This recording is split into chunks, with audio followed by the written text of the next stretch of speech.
Right. talk about it. We can All right. we So can. Super Bowl tomorrow. Super Bowl LV, which is weird to Mm. look at and see.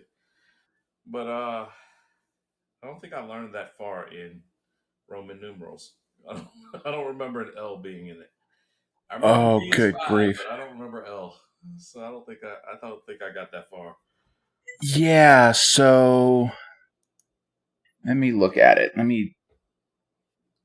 So of course the Kansas City Chiefs trying to establish a dynasty over there. Mahomes, I mean, that's a bad. And was it Stephen A? Stephen A says that's a bad man. He's He a is. bad man.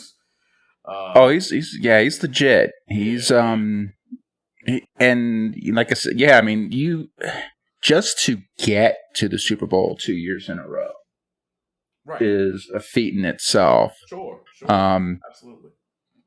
especially going from a kind of a non-COVID year, then coming in and doing it Still again, doing it. even Still doing have yeah. I mean,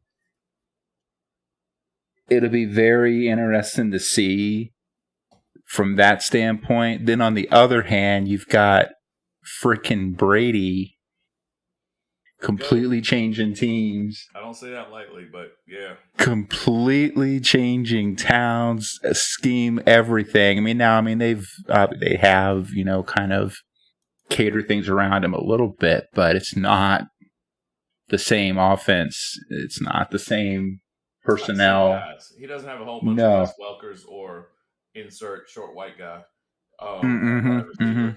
receiver. It's a totally different type of team around him. Granted, it's tailored to him, but it's a different set of weapons. Quite frankly, he has more weapons I think than he ever has had. Aside from maybe that year they almost went undefeated, almost. That one. Mm-hmm. Um, yeah, I'm a Giants fan. Can't you tell? The but aside from that one where he had Randy Moss over there and Welker, this is probably the most talented group of weapons around him offensively speaking, that he's ever had. Yep.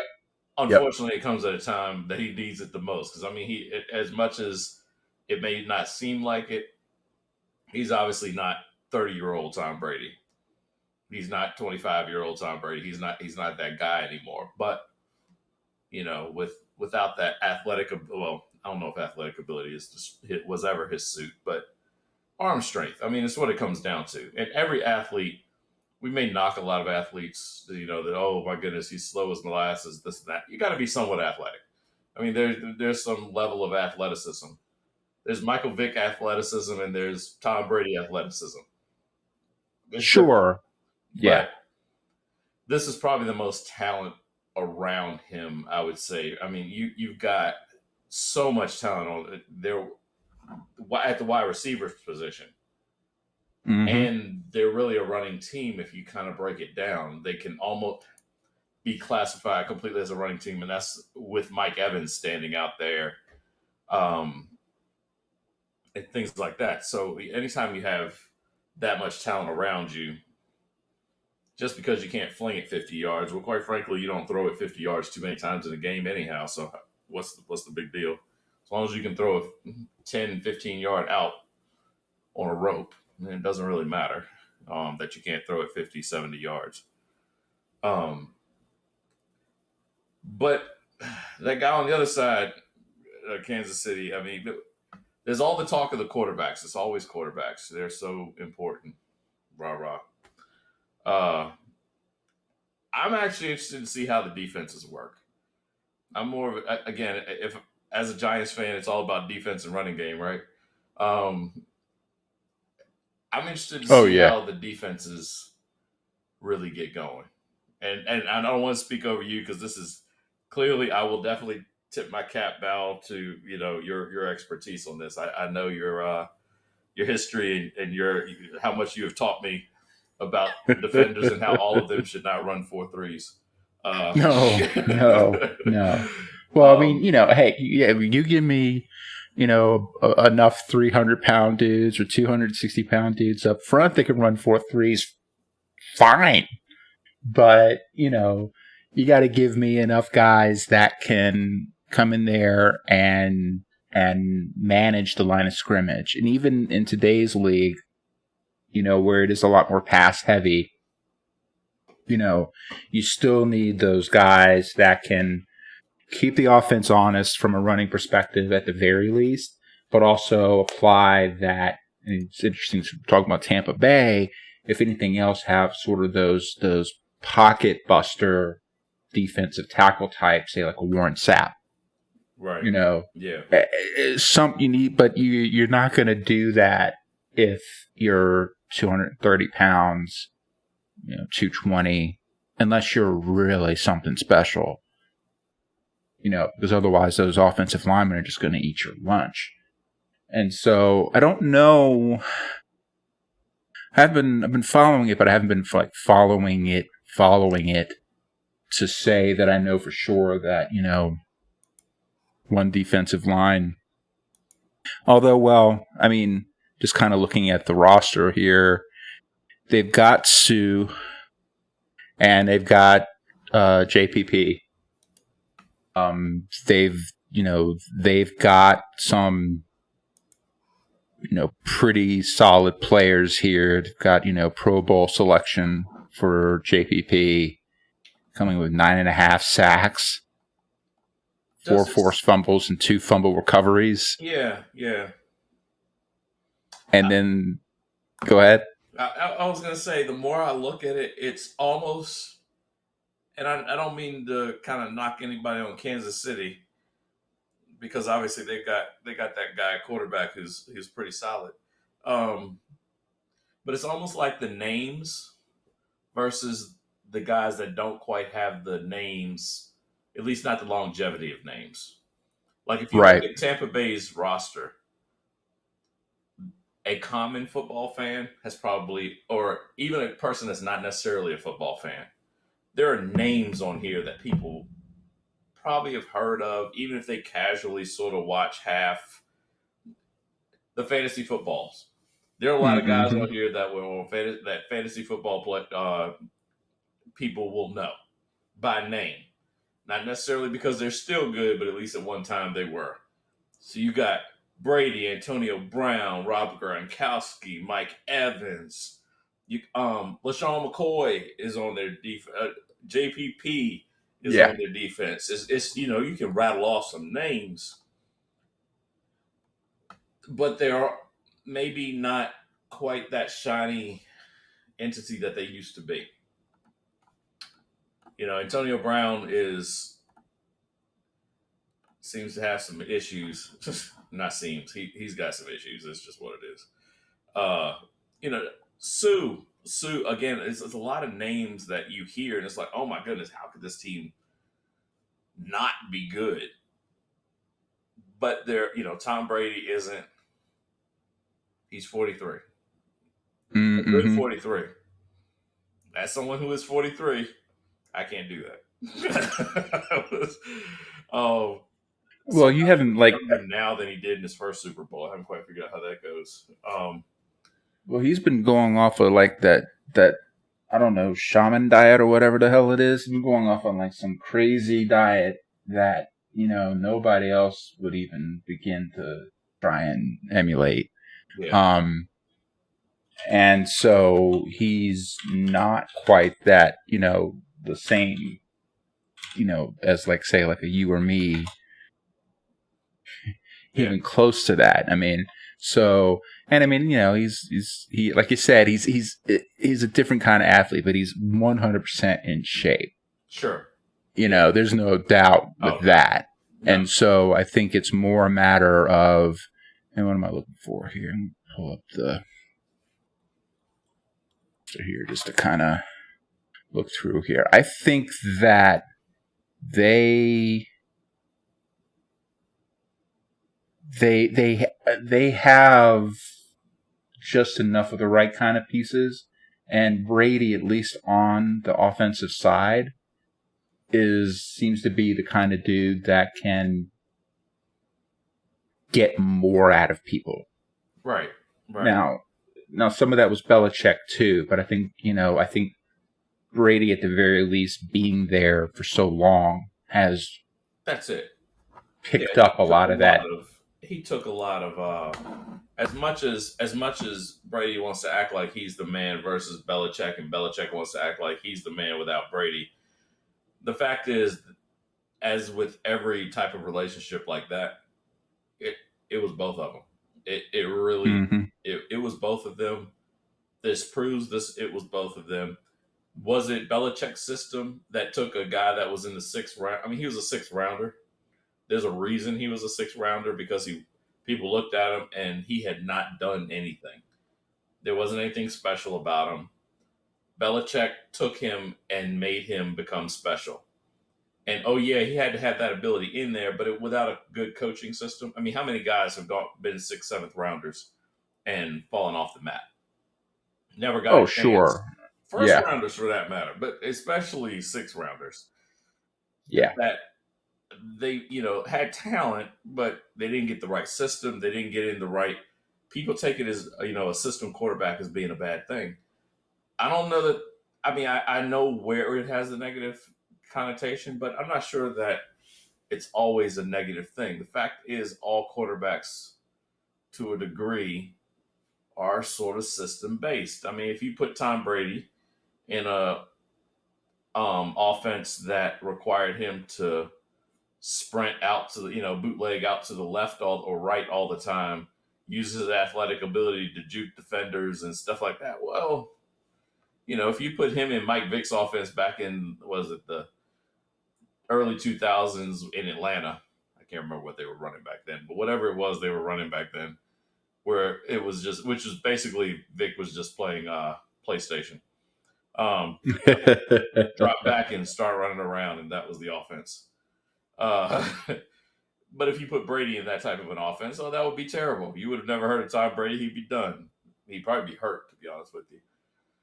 But he would be gone. So it does depend on the system. Belichick is the greatest coach to be able to figure out ways to get guys to fit in and get the strength out of him. Wes Welker, if you look at him, there's nothing about him that says great wide receiver. He's not tall. He's not extremely fast. He's quick, but he's quick. A lot of guys are Right. quick when they're Right. short. Um, it's more is that type of thing. So it does take that. With that said, it also takes a guy like Brady to be able to step up and be able to take that and then run with it, and so to speak. So I mean, it's really both of them. I like Belichick. I think he's not nearly the ass that he appears to be. I think that he plays that up for the cameras because you hear too many stories of just how good of a person he is behind the scenes. And not that many people would come out for a guy like him. Not that many people would bend over backwards to say good things about him if he was really what he plays up for the cameras. Uh, but all things had to come to an end, and the whole thing in New England was just time. It was just that time. So I'm glad it's good for Brady. I'm glad that he's there. But if you look at this team, circling back to what we were talking about just a little while ago, their names on there. I mean, LaShawn McCoy is like the third running back on their team. The next guy is Leonard Fournette, who, again, if you're a fantasy football guy, you know who Leonard Fournette is. Ronald Jones Jr. is the starter. Well, the third. Ronald Jones the third, I think it is. He's the starter. Those other two guys are behind him. So I mean, it's stuff like that. They have the all name team. Kansas City. If you look at their roster, there's a lot of guys that are. If you're a big football person, you will know, hands down, no questions asked. But not necessarily household names, and that's not to knock any of them. But after Patrick Mahomes, there are guys on this team that a lot of people just wouldn't know. Your average to below average football fan, or someone that doesn't watch football at all, probably have never heard of them. I mean, football fans, of course, you know who Travis Kelsey is. You know who Tyreek Hill is, stuff like that. But the common below average football fan, you wouldn't know who those guys were. If you play some fantasy football, maybe. But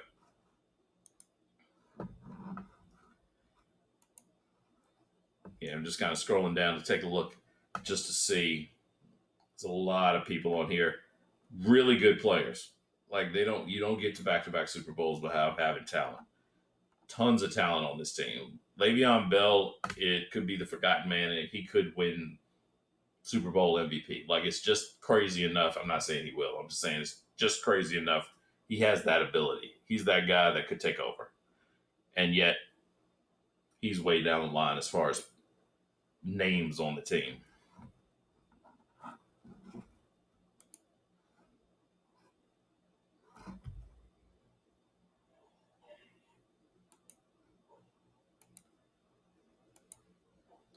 So yeah, no, it should be a good. It should definitely be a good game. I'm looking to see. It's sort of balanced. It is pretty. It is pretty balanced though, because if you look at again, it's sort of the names versus the no names, and it sounds like no names is a knock on Kansas City, but it's really not. It just shows how much top talent, top to bottom, they have, as opposed to this guy's name and this guy's name and that type of thing. Being able to kind of keep rolling. So I'll have to think about it a little bit, but I was still battling over my pick. I don't know if I would have a pick yet. Um, if I were to have a pick, I think I'm pulling for Tampa. Not I think. I know I'm pulling for Tampa, but And I mean, I think that's I think Kansas City. If I had to pick, if I had to put money down on, and it was my hard earned savings, and it was life or death type of deal, I'd probably go Kansas City. But I'm pulling for Tampa. Was that a good way to no. go teams? Well, and I think that again, I think that you're right. I think you're going to have a lot of folks that are going to go down that road of rooting for Tampa Bay. On one hand, you're going to have just the flat out Tom Brady fans. Mm-hmm. They're going to follow. They're going to go with him and follow him, no matter what. Then you're going to have the ones that, even if they're like quasi Brady fans, but for whatever reason they decided that they don't like Belichick.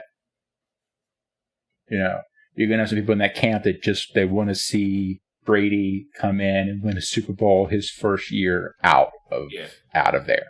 Right. But on the other side of that coin, with Kansas City, what you have is a fairly young. Let me look at the experience here, because I think that's another thing that we can sort of look at. So their two oldest guys are backup quarterbacks. Right. And they're at like 13, and then you start getting into 10, 8, 7. And you look at here, again, interestingly enough, you've got the next oldest guy is your backup quarterback. Your oldest guy is your starting quarterback. But then you start to get a pretty decent run. I mean, it's actually, other than Brady, to be fair, it's not that Tampa has an old team. They don't really. Not really. Other than Brady, really. A lot of guys, they have guys that have the names, though. Names that, again, like I was saying earlier, those average to below average football fans or people that are not football fans have heard of. Somebody has heard of Antonio Brown. He was on Dancing with the Stars. Right. Right. They may have heard of him for other reasons as well, quite frankly. Rob Gronkowski. Oh, yeah, that's that crazy, the tight end. That's crazy. It seems like he has a lot of fun in New England. They've heard of him. Maybe they watch wrestling. They've heard of him. And for some reason, for some reason, I just always figured Gronk. I guess maybe because he was hurt so much. Mm-hmm. I just figured he's been in the league longer than 10 years. Mm-mm. Mm-mm. You know, I figured he was closer to 12. He just plays And that bruising style of football that makes him seem old because he's always hurt.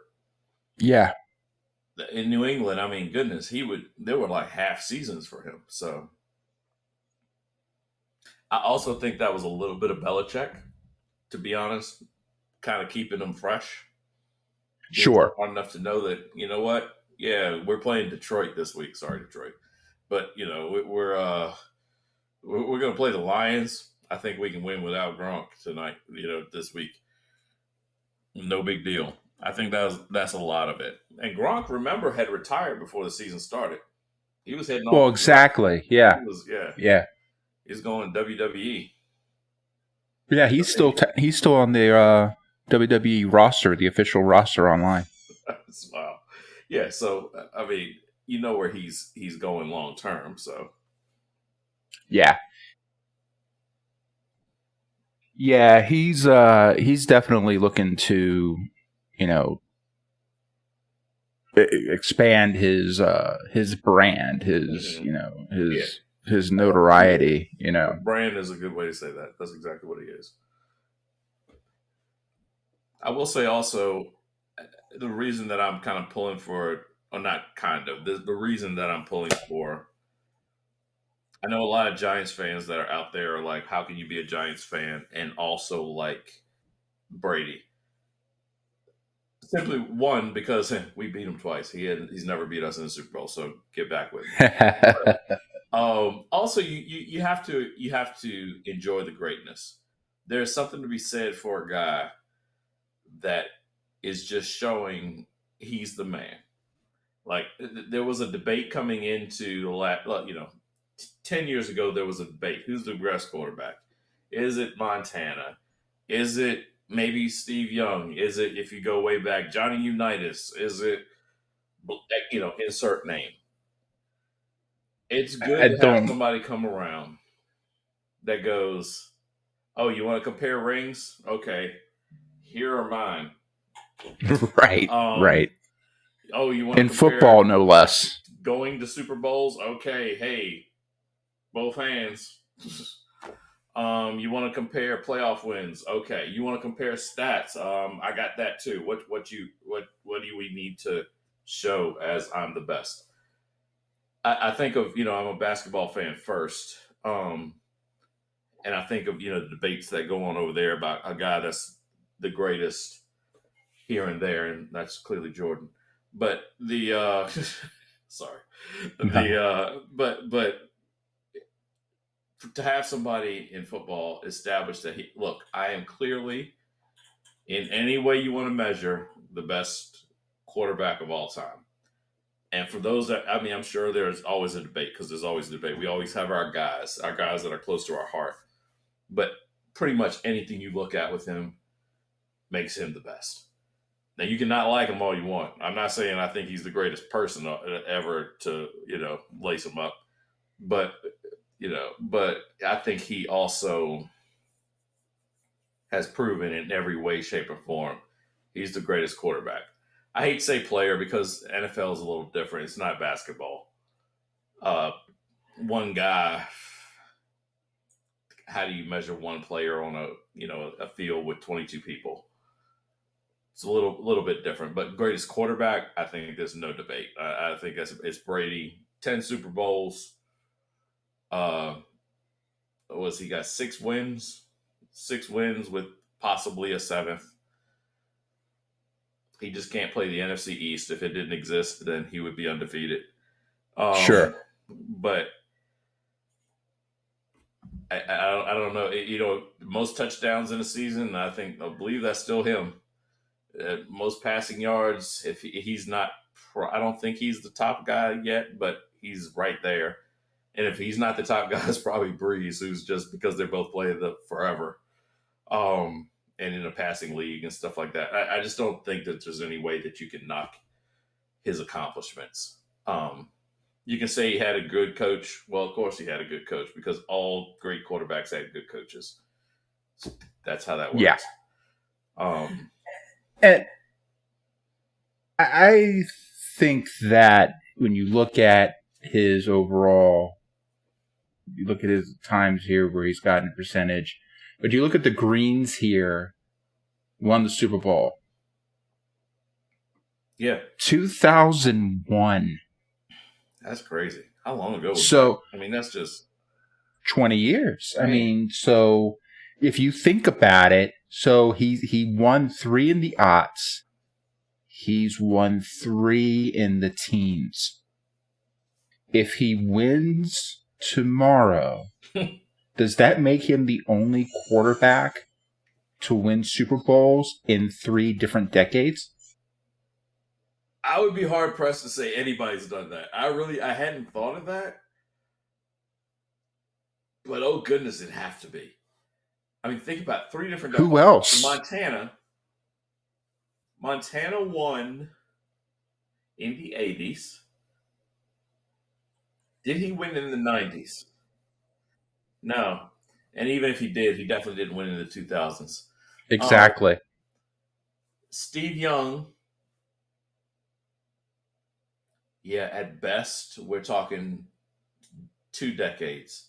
Most people are, to be fair, that's also a tribute to Brady and Lucky. I mean, there's a lot of luck to it. Um, Montana only won in the 80s. yeah, I was gonna say because the Giants knocked him out in '90. That was a big one that the Giants knocked him out of San Francisco. That's the way I like to say it. Yeah, they knocked him out of San Francisco because the sack on Montana where he hit the ground and fumbled it went.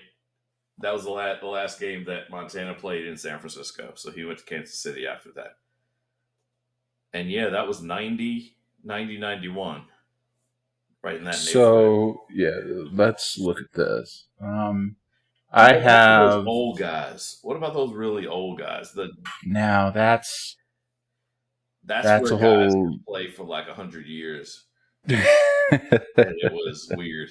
Mostly in baseball. Granted, baseball was notorious for that. Guy would be 47 and still pitching. Sure. How old was Satchel Paige by the time he was pitching forever? I Sammy want to say he was in his 50s. I swear he was in his 50s. I can't promise. Koufax. I mean, Yeah, you could definitely go and Google that. It'll be trying to think. Let me try this. while you do that. I'm gonna take a look and see oldest baseball pitcher.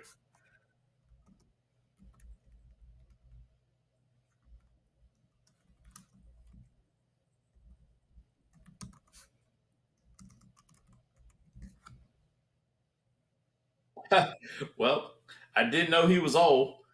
The oldest player to ever pitch a game in baseball is Satchel Paige. I knew I was pretty sure of that. Well, I mean, I just knew he was old, and 40 late 40s was way off. Um, he was almost 60. That's crazy. That's hard. That's just wow. He was almost 60 years old. So, and I didn't look. I didn't see this. What was it?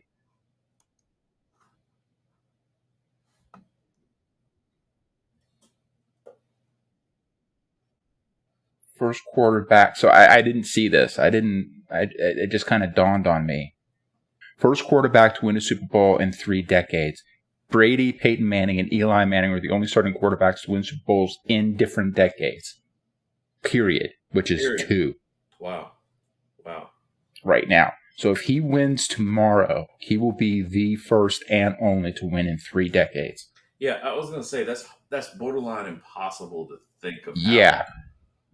Much time, even if you were one of those ones you started in a '09 type of deal and were able to, where it's only 12 years. Well, right. No, but I mean, he got his first with 2001. Yeah, he did a full. He's doing a very full 2 decades. He probably doesn't get to a full third one. Not probably. He doesn't get to a full third one. Yeah, yeah, yeah. Yeah. But still, to come in and then to win it in 21. Because technically, I guess it was the 2001 season, which means he won it in 2002. I think it's 2000 season. He won it in 2001. Well, so no, because they're calling this the 2020 season, the 2020, Okay. And so, but even still, it would qualify as the 2020 NFL season, which would still qualify as that third decade. Right. But I mean, holy crap! Yeah, you have to take your, and I hate to say this because I'm always a fan first, but sometimes you just have to acknowledge the greatness that's going on and enjoy that. And it's hard to do it, especially if you were, let's say, a Jets fan or a Miami fan or a Buffalo fan. I was like, I know I'm missing somebody. Mm-hmm. If you had to watch that idiot go up there and beat you 2 times a year for the last 25 years, it seems. I understand maybe not being able to enjoy that greatness. As a Giants fan, I didn't particularly enjoy watching the greatness of Emmitt Smith. I didn't. But looking back now, you can go, wow, that was really, he was really a great player. At the time, right. But sometimes you just have to enjoy the fact, well, not enjoy, maybe enjoy is the wrong word. You have to acknowledge the greatness that's happening. And I hate to say it, like I said, I'm not a Brady fan, but I just think he's one of those guys you just got to enjoy the moment, be able to tell your kids, grandkids, etc. Hell yeah, I saw when they're talking about this new guy that's supposed to be the greatest. Maybe it's Patrick Mahomes. They're like, maybe it'll be comparing him, but he's got a long way to go. Right now, that Brady has that crown. He has the robe wrapped around him. He has the whole court around him. He's the king of that kingdom. As far as the greatest quarterback of all time, he's that king. So.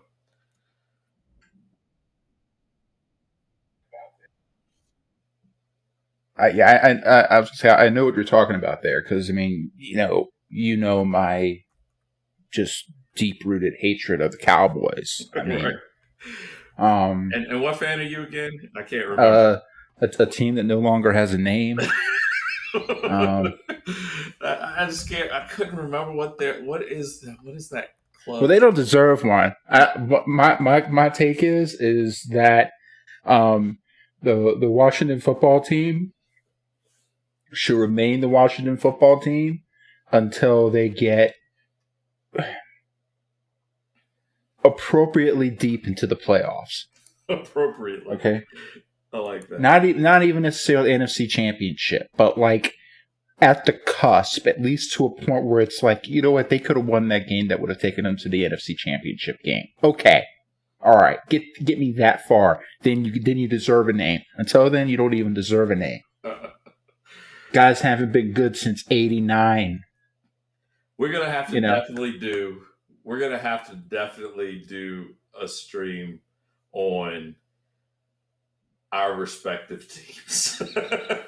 We'll do one on the NFC East. Maybe we'll do one. Well, there you go. Yeah, because it's always a back and forth there. Right. But what I was going to say is, I mean, yeah, as much as I absolutely despise the Cowboys, especially now that they're retired, and it's not, but I can look back at like that team, that Novacek. I'm sorry, was it Novoselic? Emmett, Aikman, all of them. I mean, I like that you started with him. That's hilarious. That shows the difference between you and me right there. You started with the tight end. Yeah, like the bruising tight end. Like you had the triplets you could have named, any one of them, and you picked You picked the workhorse. Yeah. The workhorse. Now I love the way he played. Yeah, I was surprised you didn't like go with Moose Johnson or something like that. Anyhow. Moose. Yeah. Well, it's been so long now. I was actually trying to think of names. I was like, holy, but yeah, I mean, but yeah, I am always more to lean towards that kind of no name guy. Or I mean, the name's known, but he's not. No, it's not necessarily the star. But he was one of those guys where worst comes to worst, nobody else was open. He probably was, and would just take a pounding, get shots down low, just have to jump up for a errant pass and get completely destroyed and just get right back up, get back to the line and go do it again, So yeah, it's always kind of lean towards those guys. But also, I mean, everybody talks about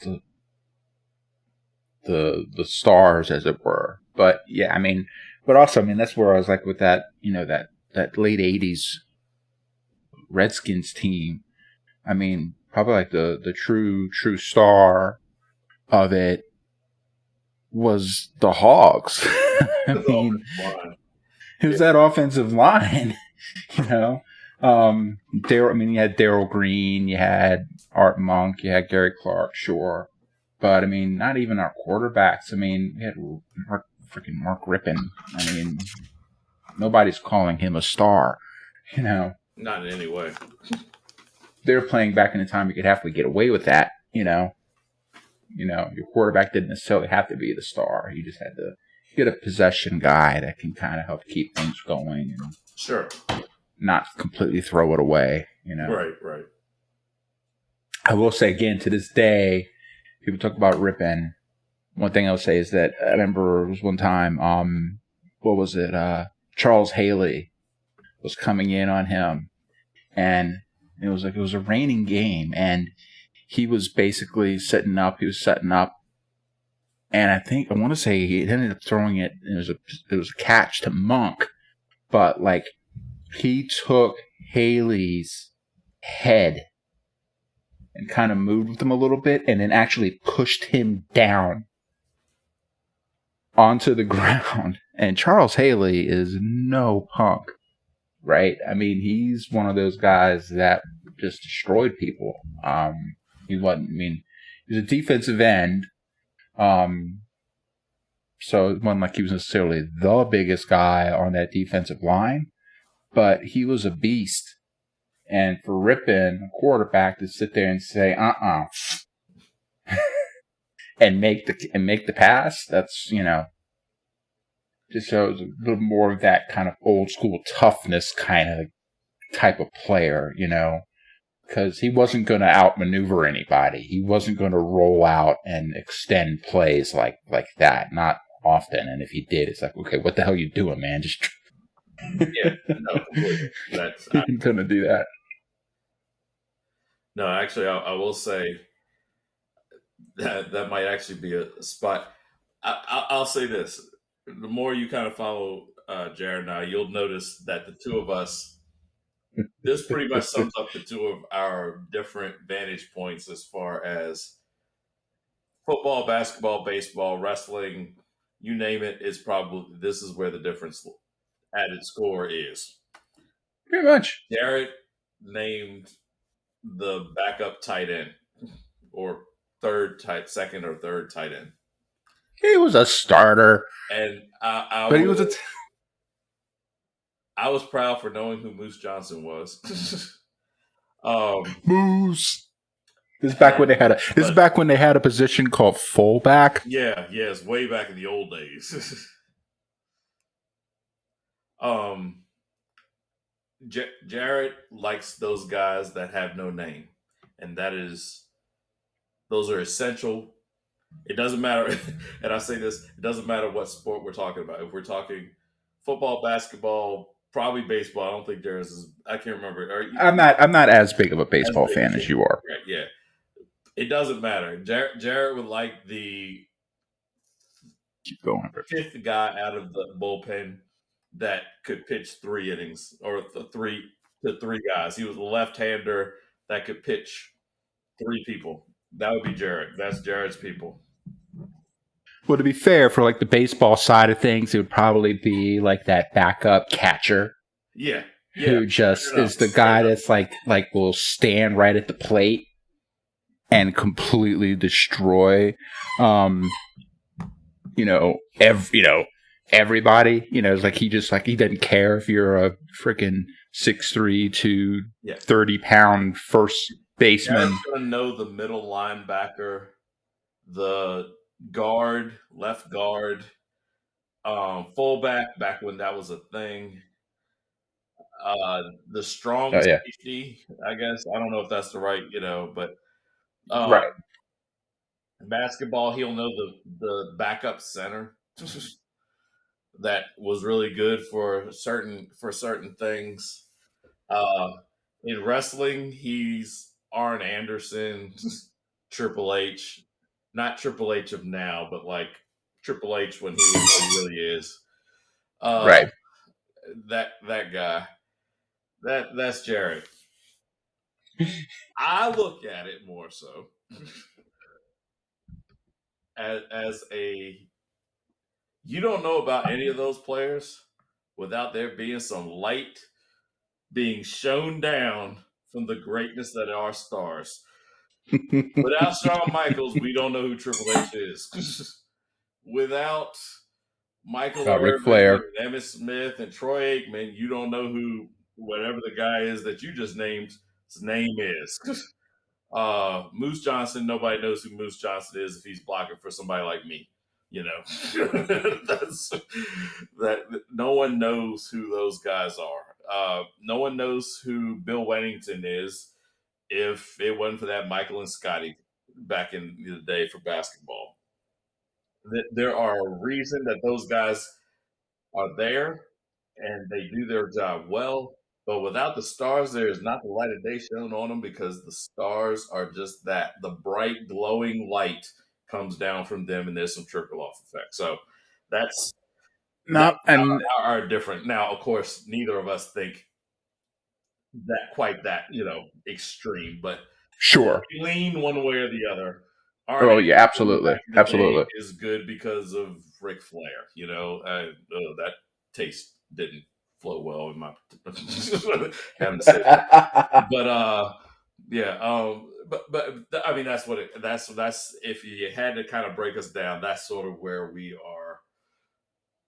And I think the other thing too is that I think probably a big part of that too is that you follow sports more as like the fan, whereas I kind of think about sports more as like if I was a coach, if I was not someone to a scout to an extent, or like an analyst from that kind of and not like an analyst that has to hit sound bites on like a big head TV show on ESPN, more like a more like true like analyst, like I'm just going to analyze the game and really break down what's happening and who's doing what. And so especially from like you take well also I mean it's also like the sports I played and how I played them. Both of it was football, I was a lineman, and basketball, the only reason why I played basketball is coach wanted to put me in as a 6. I've got 6 fouls to do some damage. It's important to have an enforcer. For every Wayne Gretzky, he needs somebody to protect him. Right. Oh, yep. Absolutely. And I mean that's the thing. I absolutely believe that yes, you have to have those star players, or at least guys that have enough of those star tendencies. But I also believe that if you have enough of those glue players, those blue collar players, you can have a team where you can have maybe slightly just under that star level that can perform much better because they have enough of those right pieces in place to allow them to shine. Right. And I think football is especially one of those games where it's a bit more We can see that a lot more. Sure. Hockey to an extent too. Sure. Basketball, I mean, basically just, well, especially in today's basketball, it's not as, let's face it, it's not as important. You're you saying get like enough. something like LeBron soft? Is that was basically what you were saying? I didn't say that. What I was saying is that there's not as much reliance on defense. There's not as much reliance on, rebounding and things like that. Yeah, you still got the doubles, people following that stuff. But for the most part, it's more like how much can you score? How fast can you score? And that's really what it boils down to. Now, I will agree that, like you take a guy like LeBron James, who's playing more in a bit of a light league, but let's be fair, he is still 6'8", 250 pounds. And I would argue that he didn't have the killer instinct that Jordan has, but he does have the mindset of how do I adapt to win? And so I would say that at the very least he would be. Now, I mean, I am still of the camp that he's not really in the GOAT conversation. I always see him more as like a Magic Johnson clone than a Michael Jordan clone, with a mix of things there. I think he has a lot of tools that Magic didn't have. But I do think that from what I've seen from him, that yes, he would, let's say if he was in a similar position to Jordan going up against that 90s Bad Boys Pistons team, yeah, he would. Now, to be fair, they wouldn't have been able to whoop him the way they whooped on early Jordan, just because he's so much bigger, and just the physicality of it, he had a little bit more naturally, but he would have figured out how to work against that, and he had also been coming from that too, than like the AAU, the even like the high school level and stuff like that. You've had more of that tougher kind of basketball coming up. I will make again, I don't know. I'm not going to sit here and say that he would have completely gotten away. He wouldn't have gotten necessarily as far as Jordan. I don't know, but I don't think he would have been like a complete schmuck either. So I think he has enough of the physical tool set and enough of I think he would almost take somebody just literally punching him in the mouth, and then he would be like, "Oh hell no!" Right. It's you're not taking if this is how it's got, because his ego wouldn't let him. It's just okay. Oh, this is how it's going to go down. All right, this is how it's going to go down. This is what we're going to do, because his ego would not let him. It's different. Go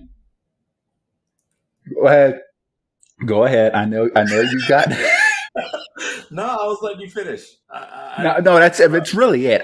I don't know, because there's a lot of what ifs there, but I don't think I don't.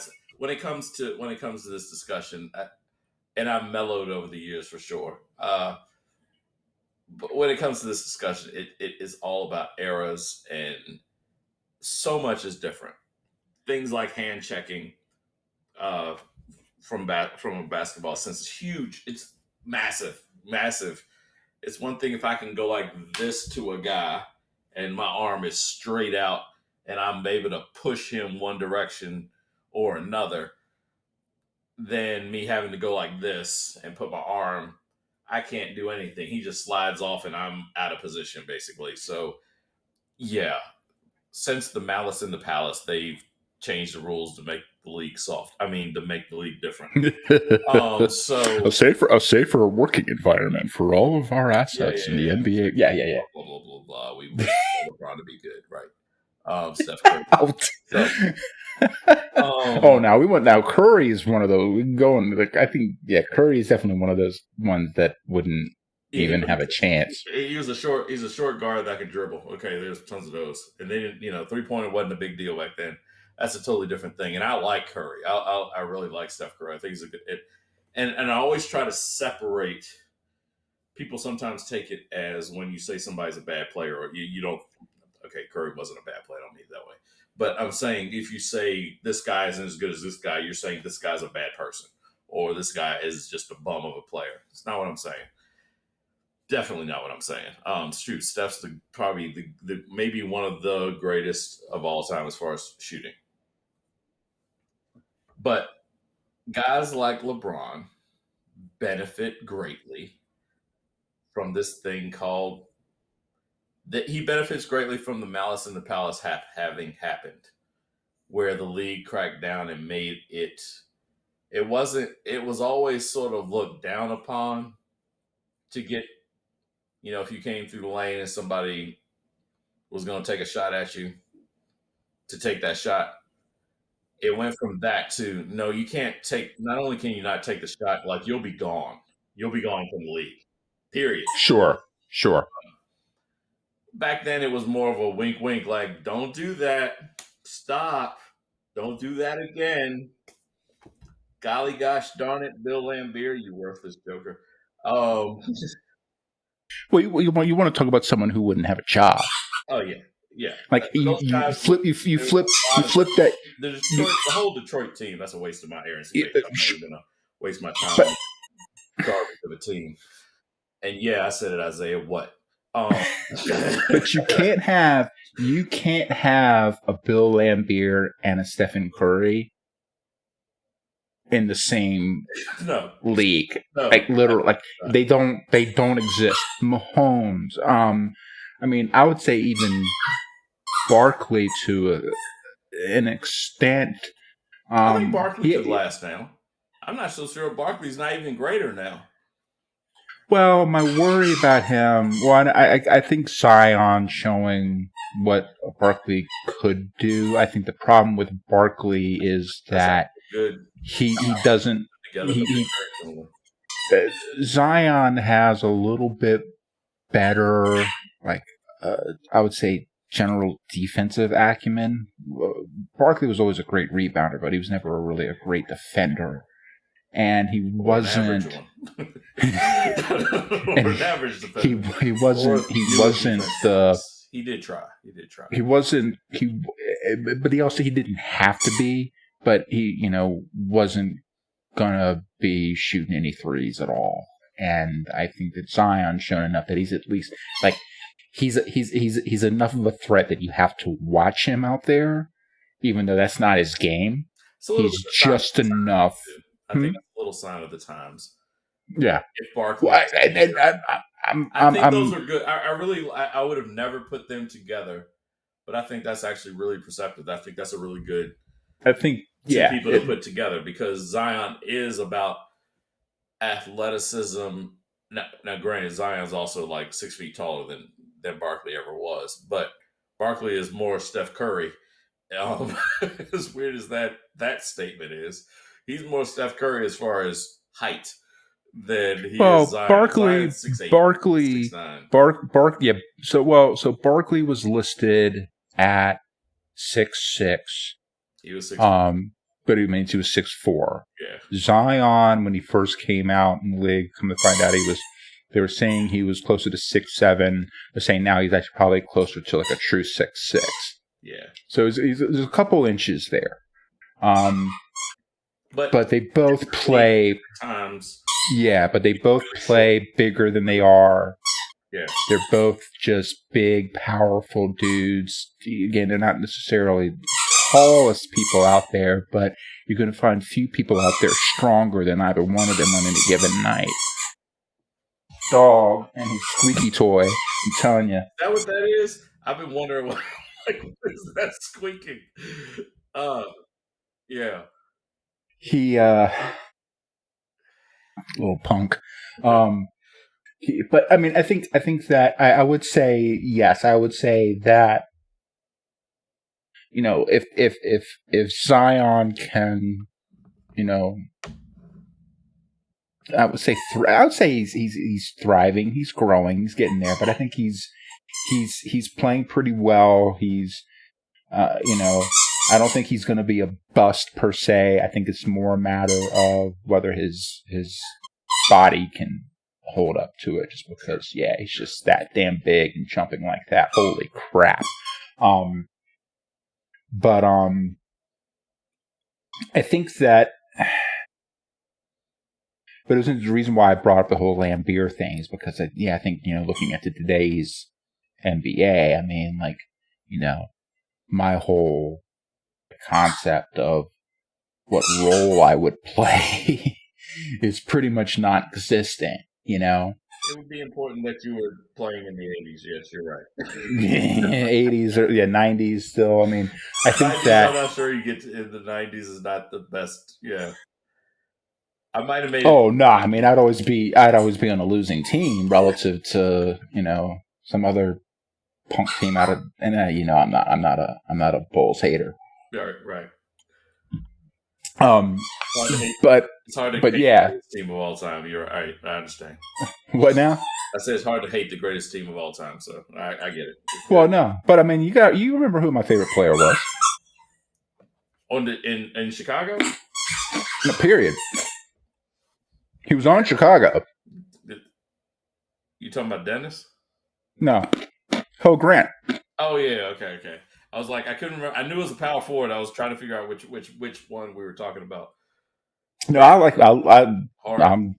yeah. I wasn't mad at Dennis. Dennis was cerebral, filling that spot yeah. when Ho Grant left, because basically he took. Ho Grant was a decent third option on any given night offensively, but his primary role was rebounding and defense. So with Rodman, you take out any kind of that offensive potential, but then you ramp up the defense and the rebounding to such a degree, especially kind of just that. Rodman has better multi-positional defense because he was so athletic. Sure. He could guard 2 through 5 out there. Yeah, you could switch. I mean, 6, 7 guy to the next. Pretty much. Yeah. It was very tough that way. I mean, he was the one guy that really gave Shaq some serious trouble. Mm. Shaq just didn't know how to compute it. I outweighed this guy by 100 pounds. I'm a good 7.5 inches taller than this dude, and I can't move with it. Yeah. How is this happening? Yeah.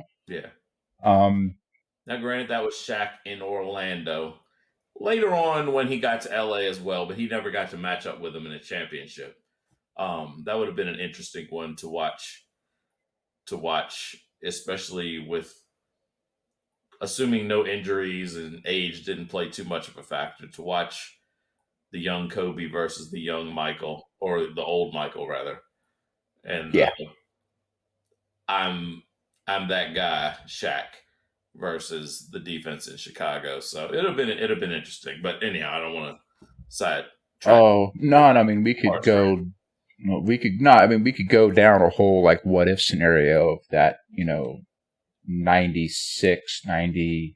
Yeah, probably. I'd say probably like the 96 Bulls versus that Shaq, Kobe, Lakers team. Mm-hmm.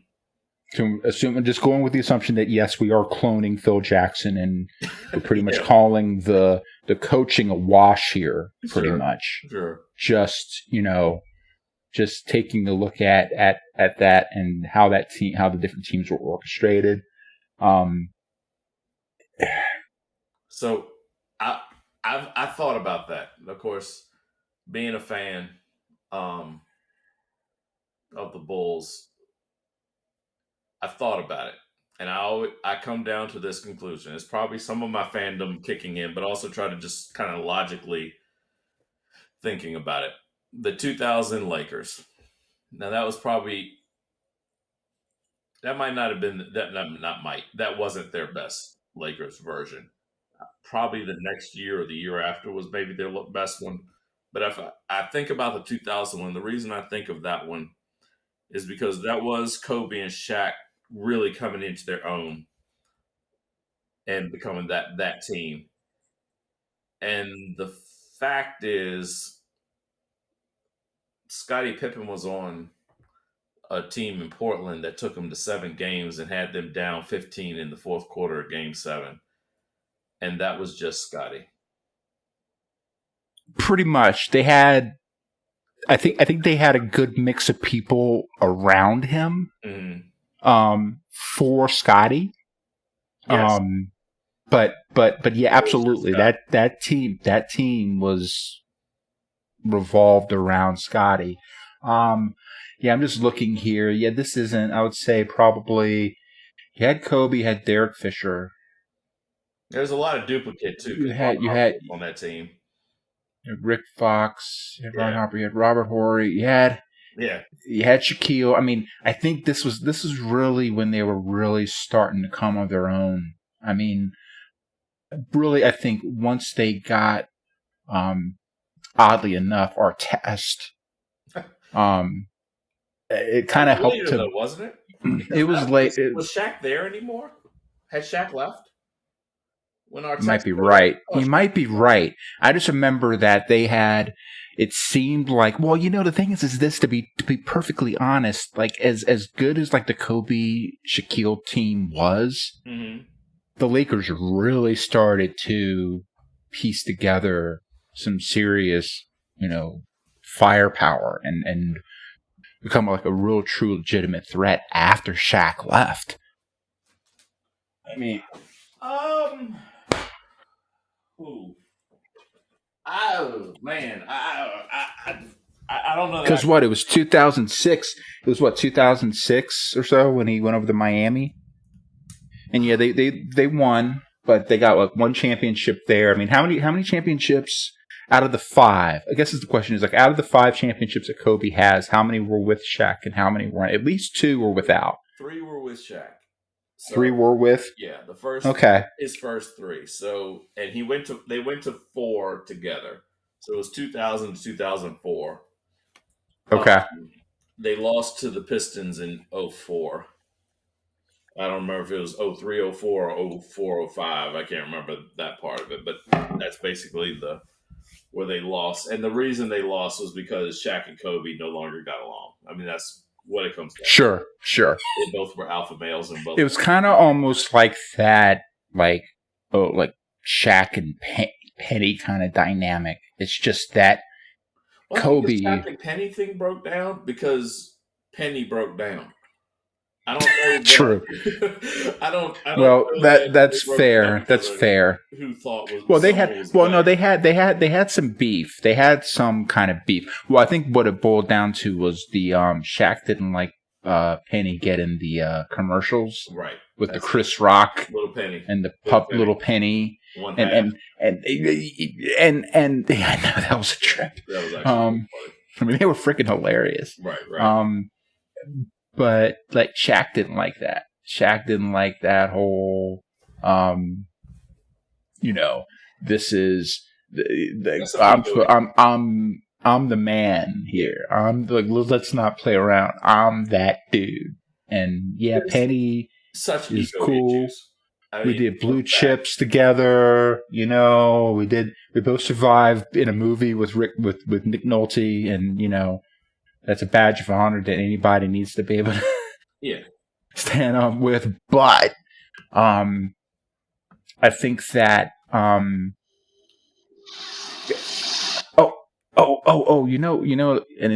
interesting fact. What?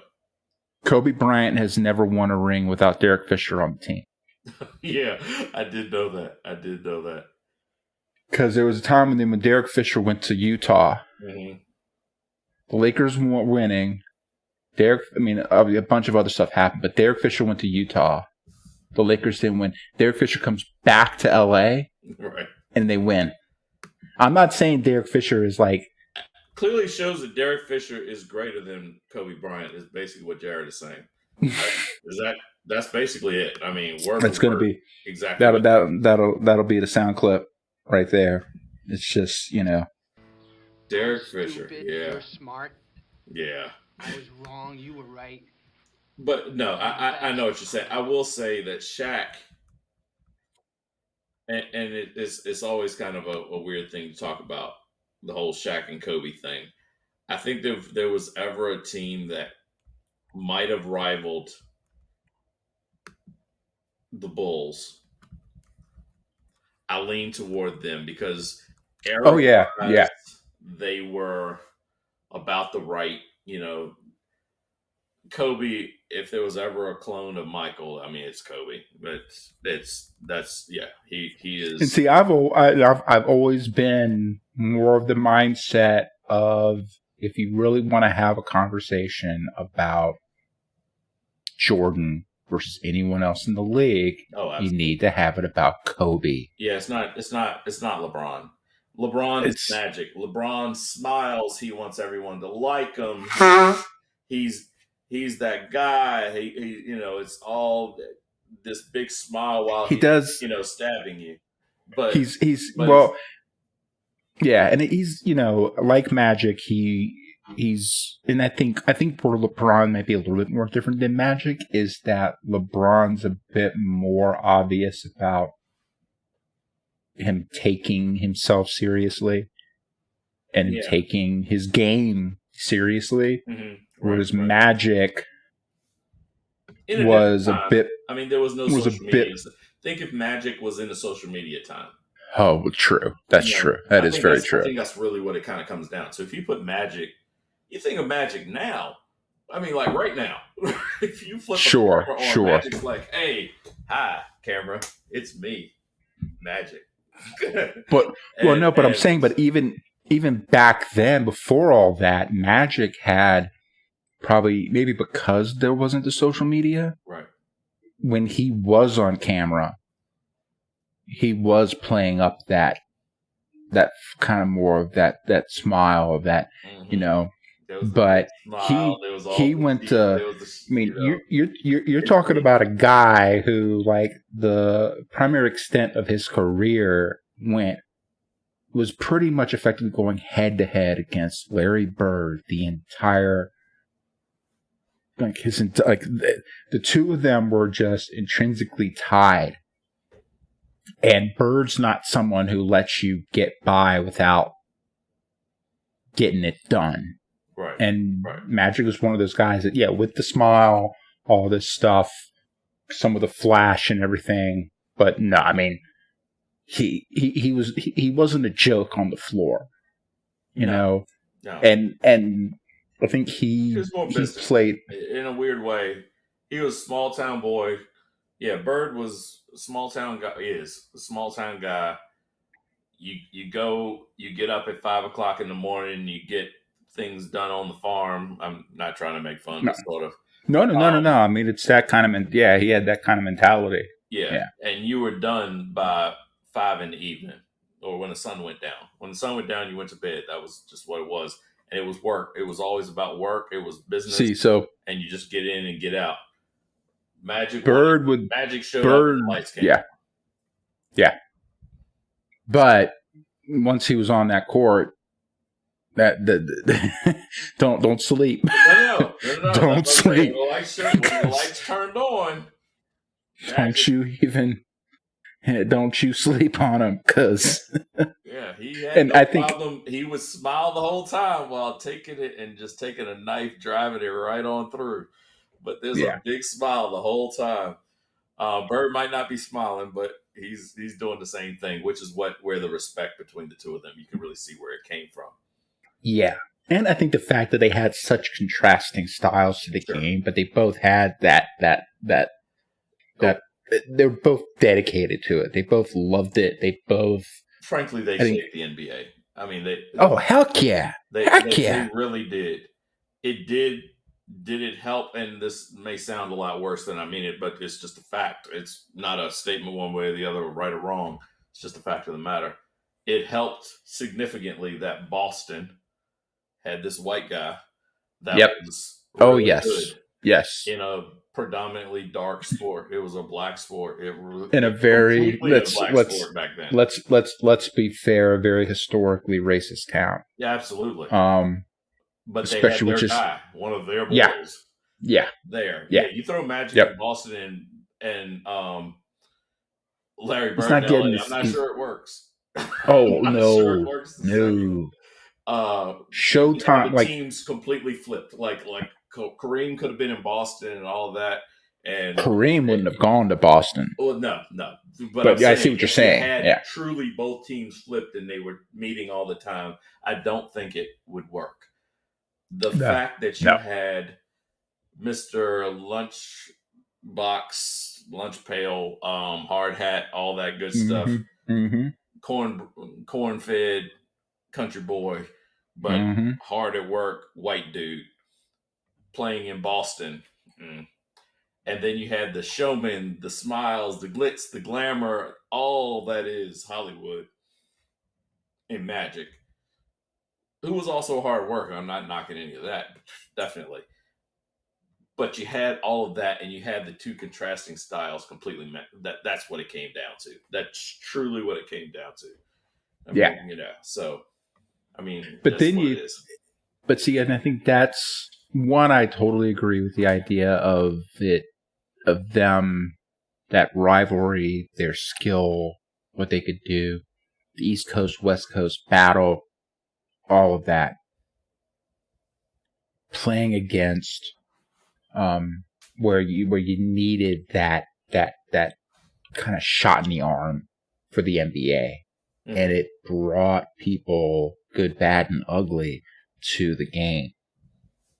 Then you gotta get that fan outside of your core fans. And I don't mean to knock. I'm sorry, I didn't mean to cut you off on that. No, dude, it's okay. But you gotta have your core. You're gonna have your core fans. They're gonna tune in whether it's Boston versus Utah or Cleveland versus Portland. It doesn't matter. Your core fans, guys like myself, we're gonna probably watch. We're gonna watch. It's just what it is.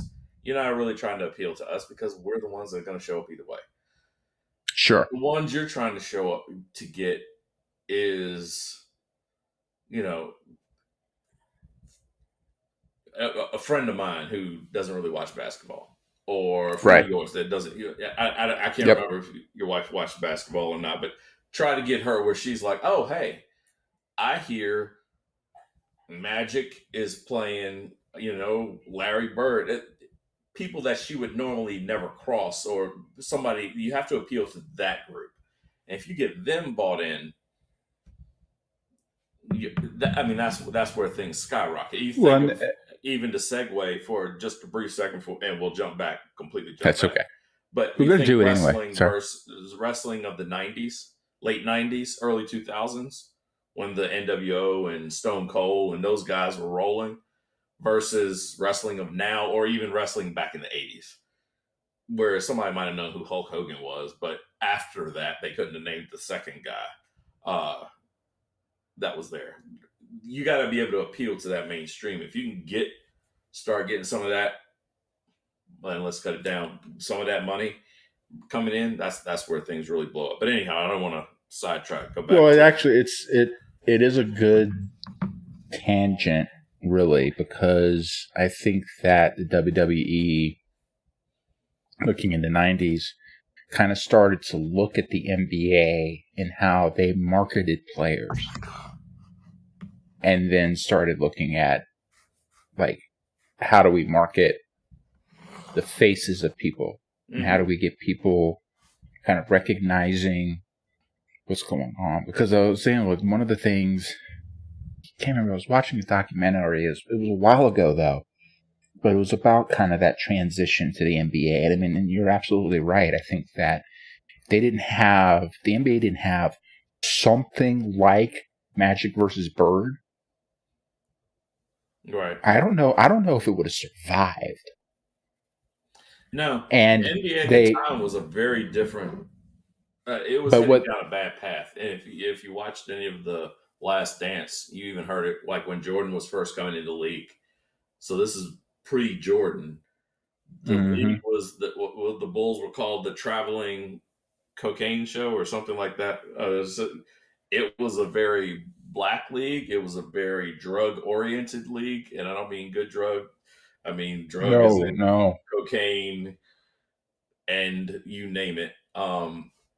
That's not appealing to the masses. It's not, Mm-mm. and it's Mm-mm. not bringing in ad dollars. It's going down a really, especially again, think of the time period. We're talking early '80s, late '70s, early '80s. That's a really different.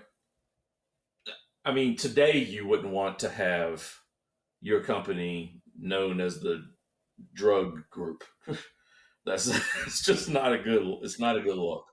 Well, Period. I Even mean, California, even like it's just not a good look. Period. yeah, So or even you don't want to be represented by that. And when most of your players, not even your star players necessarily, but most of your players were not appealing to the masses and had drug issues, major drug issues, and you didn't have any true.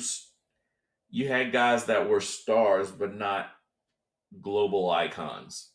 and I mean, really that early Bulls team when Jordan Oh, came on board. right, I right. mean, they had nobody. No, well, they They had George had Gervin, but he was an old George Gervin, so he yeah, wasn't ice cold yeah. anymore. He was They weren't getting anywhere. They had money.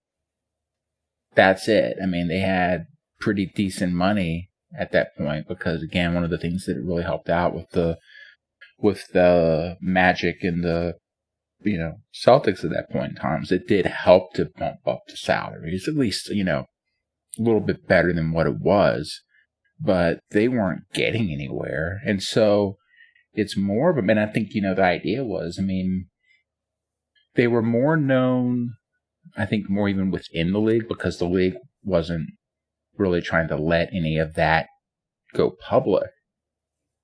But ultimately, it just showed on the floor that they weren't a team that gave a crap. And, Jordan comes in and he's just from day one, he was like, no. I'm not having anything to do with that. I don't want anything to do with that. I'm going to play. I'm going to excel, right? I want to be somebody that shines in this league. And moreover than anything else, I want to win. yeah, That is it. right. I mean, one of his the famous quotes is someone's like, yeah, there's no I in team. He says, yeah, but there's an I in win. Right. That's it. And I'm going to win.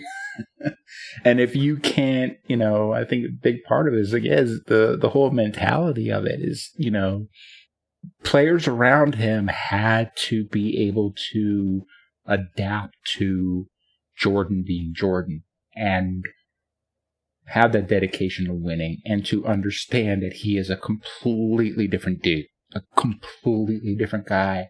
No, he's not going to be your best friend. No, he's going to take winning over everything. And it's what he's saying. We look at The Last Dance. I think it kind of helped to show that, hey, dude made some sacrifices. Oh, absolutely. Right. Personally, just everything. And it's, I think from his perspective, I mean, and I think the other thing too is, I mean, you think people dealing with, their life, it's rarely just like a hard.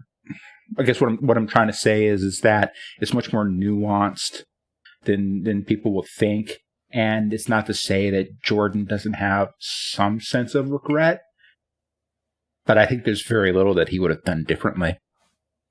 Oh, no, I think knowing everything, good, bad, and the ugly of it, he would have done it exactly the same way. The only way he would have changed anything would be to win more. That's it. And so that has left like his relationships with his children, everything, but his And then you also look at like his gambling and stuff. He's he's a success junkie. He's a winner. He's a junkie of winning, and basketball was that outlet that he could go to do that.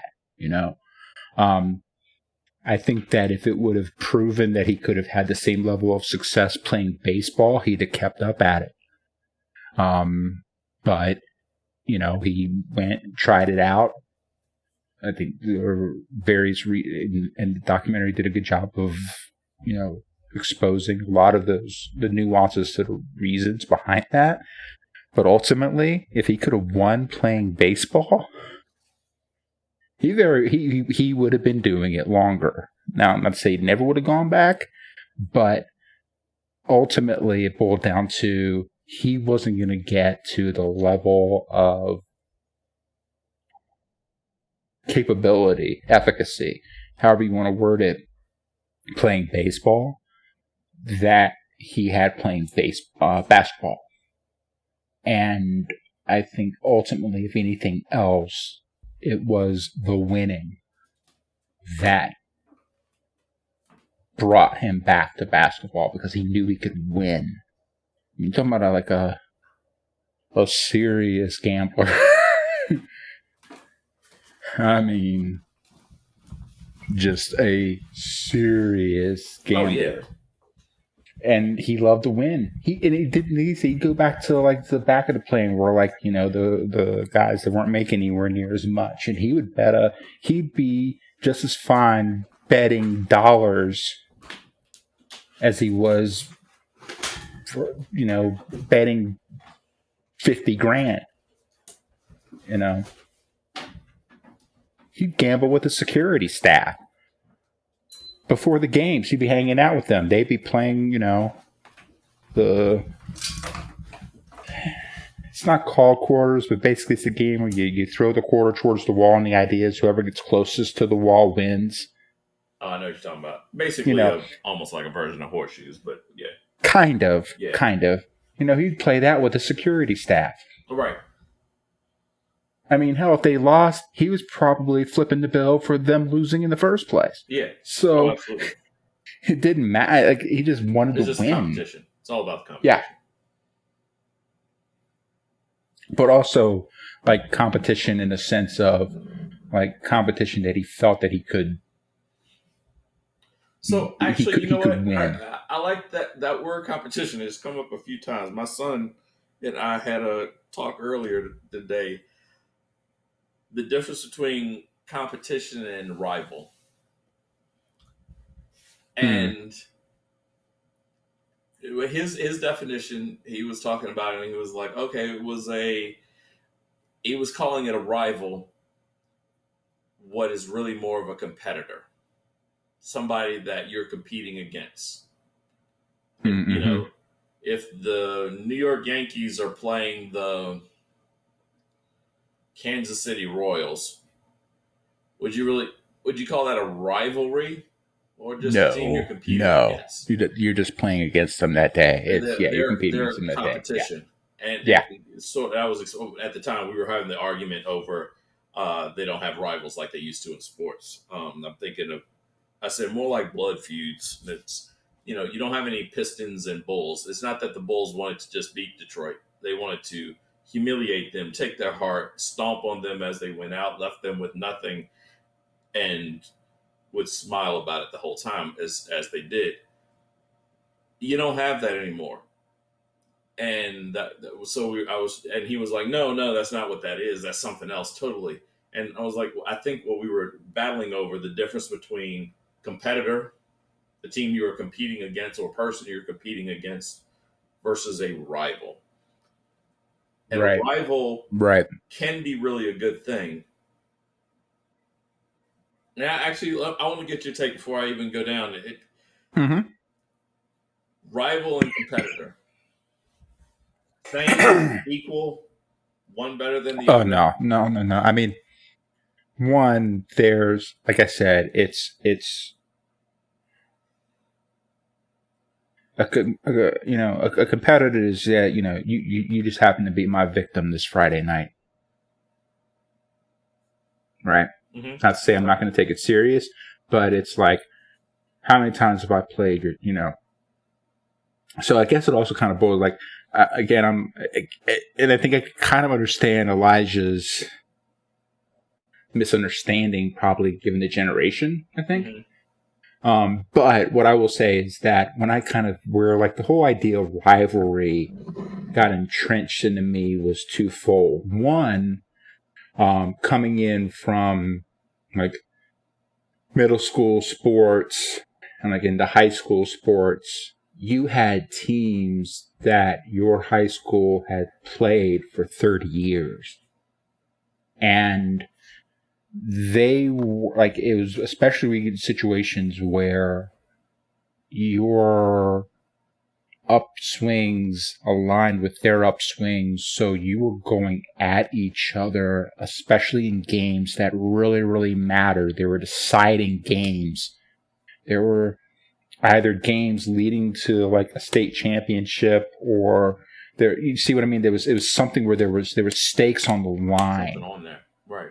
But also there's the history, right? Too. I think that there's a need for history there. And then on the other end of things kind of came down for me was the growing up with my dad being a Redskins fan, and then that rivalry with Dallas. Sure.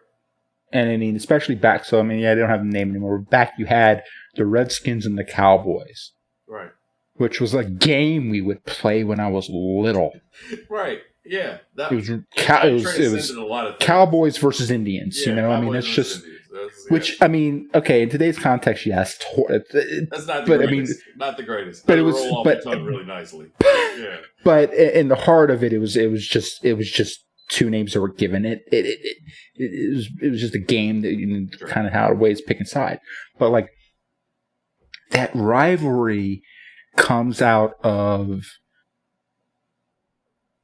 some level of a history. Now, I think that especially early on, then yes, absolutely, the Bulls' rivals were the Pistons.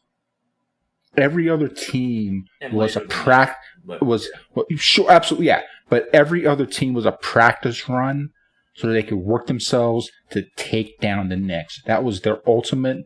And like both teams would have been disappointed if they weren't facing each other in that Eastern Conference final. I'll give you, you know what I'm saying, and a perfect example of that. As a Bulls fan, and probably if you really got them on a true serum type of day, the Bulls themselves.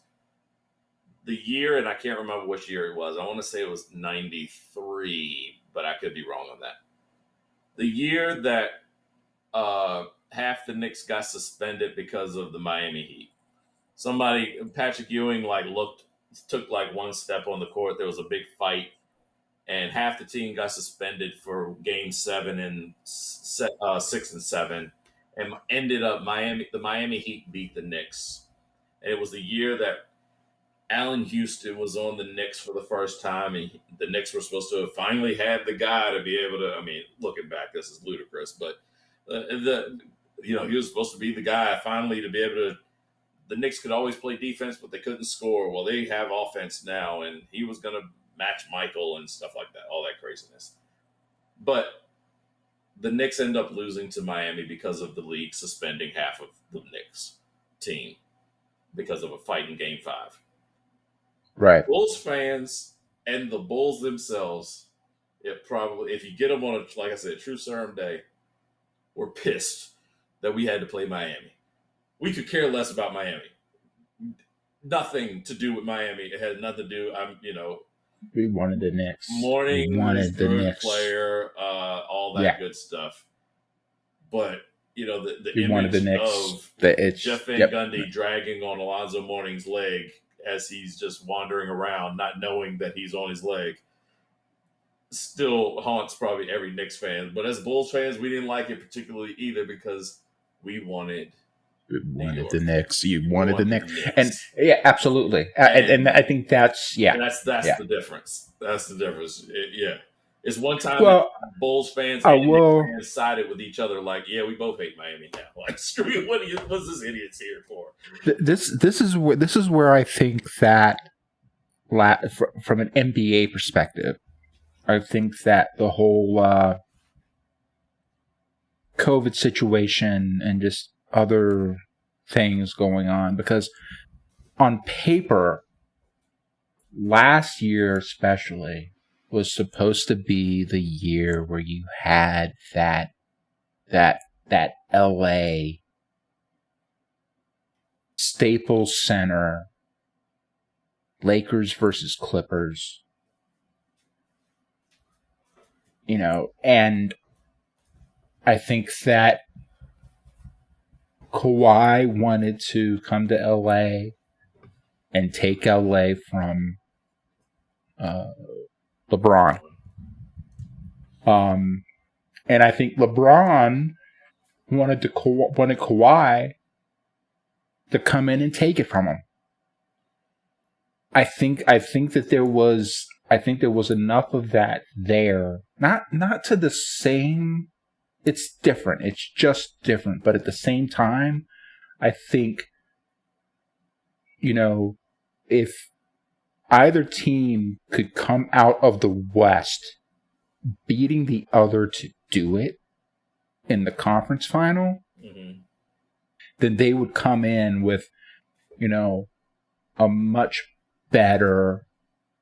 It would have been the victory would have been much better, especially if they'd have gone and won the championship. Having gone through the West, the Nuggets are the Miami Heat of today. Well, come on. I mean, hey, look, the Nuggets jumped Joker in last during the bubble. Joker's Joker is one of my favorite players right now, right. But let's be fair. Yeah. Yeah, nobody was signing up at the beginning of the season to see the Nuggets. But not just the Lakers and the Clippers. Let's be honest. The league wanted it. Every talking head on ESPN and Fox Sports News wanted it. Absolutely. Just literally, you want to talk about like your grandma's best friend in the bridge club who doesn't watch basketball? She wanted it. Yeah. Just straight That's up. one time that the whole the NBA rigged conspiracy people are like, wait, huh? If it's rigged, then that how did that not happen? Yeah, how did that not happen? That's definitely one of those moments. And like the Knicks and Miami. Oh, the league wanted the Knicks. Let's be clear. Absolutely. Oh, absolutely. Yeah. There's none of this. I mean, and if they didn't, they're idiots. And I'm not saying that some of them aren't. But no, I mean, you get. I mean, and I think the thing is that where I will say there, kind of again, add like the nuance, I guess, is that I think that I hope to at least some extent, like, that you don't completely lose the basketball purists at that kind of overall management level, because they're the ones that is helping to keep things sane. And I think Silver is in that ilk, but absolutely he is a businessman. And sure, from a business perspective, from everything, when you're looking at like the optics, the story, the fanfare, the ways, I mean, even especially for it being that, in the bubble the way it was, right. Oh, believe me, they were hoping it was going to be Lakers Clippers. Right. I mean, granted, the bubble was designed for LeBron. Let's be real. But along the way. How was it designed for LeBron? Everybody had to deal with the same shit. Oh, please. Huh? Oh, please. I need facts. I need facts. I need because everybody was stuck with the same shit. Like I'm not saying they weren't. I didn't say they I'm saying Ian Mac. You and I could be thrown into the same situation, but it could be tailored for one of us. That's what I'm saying. But how was it tailored for him? Okay, all right. His strength. Saturday, February 6th. Ian Mac's going on record saying LeBron James caused COVID. Okay, I ain't say all that now. But I guess it's like now I'm not saying that this was necessarily a situation where maybe LeBron's not the kind of player that could take advantage of it. But I don't know. I wouldn't go as far as to say that it was like I would need to see evidence of like things where, the Lakers overall were given better treatment than any other team. Or like, I mean, especially if they would have had it at Staples, like, and basically built the bubble around Staples.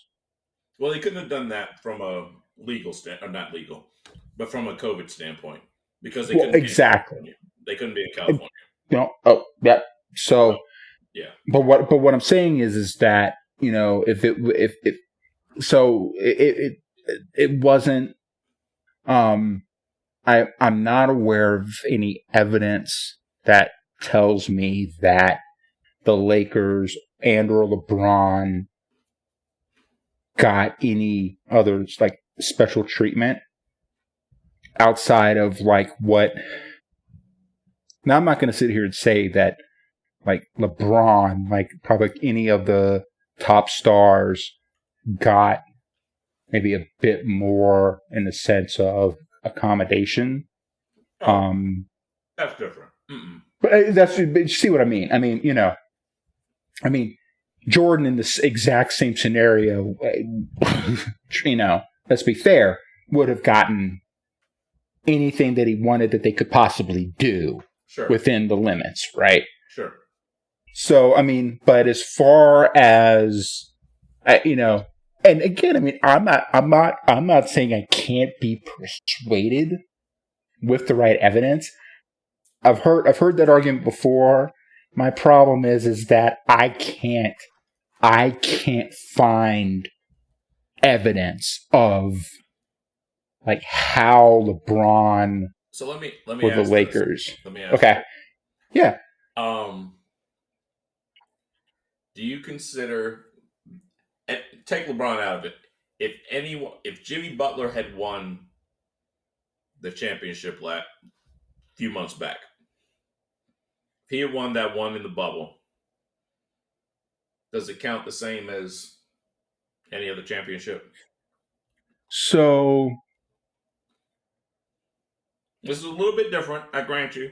Like it's sort of skirting the topic just a little bit. The championship itself deserve an asterisk, just like the strike year deserves an asterisk, right? Mm-hmm. But where I would want to dig in and kind of auger in a little bit more would be to understand if any one team got preferential treatment compared to the other, or as much as possible, each team pretty much had the same relative situation, right? And then especially once you get down to like actually playing the game on the floor. But absolutely, the things that happen, there's much that happens like as far as like availability to practice and things like that. And so absolutely, if there's evidence that say like the Lakers got more time to practice or had more access to facilities, that kind of thing, then absolutely screw them. I mean, no, that's a tarnished win, I'm looking for that kind of thing. I'm looking for something that deviates from a level playing field, understanding that the playing field's different I don't think then anything like that went on. I definitely don't think anything. I think that it was, and I think that for a very obvious reason. Anyone that says that they truly cheated for LeBron to win, that's totally different. sure. First off, they didn't have time to come up with and devise ways to do that. They didn't have time. Right. They were devising ways to get anybody on the court. Forget making it a deal for somebody else. Right. They couldn't get the baseline for everybody to even then circumvent to be able to get for LeBron. I don't mean it that way because I think that goes down a weird conspiracy thing. Sure. There's no way. That's getting like into Skip Bayless territory. It's getting to Skip Bayless territory. Is what's happening there. You know, it's just there's no way you had that much time. You didn't have that much time. And even if somehow, some way you happen to be able to pull that, you don't think one of those jokers would have said, "We live in a different day and age." There's a tweet that's going to come out. There's a video that's going to come out. There's a something that's going to come out about that. Sure. Sure. Hey, the Nuggets weren't allowed to practice today because LeBron said he needed a second practice. Something crazy. Yeah.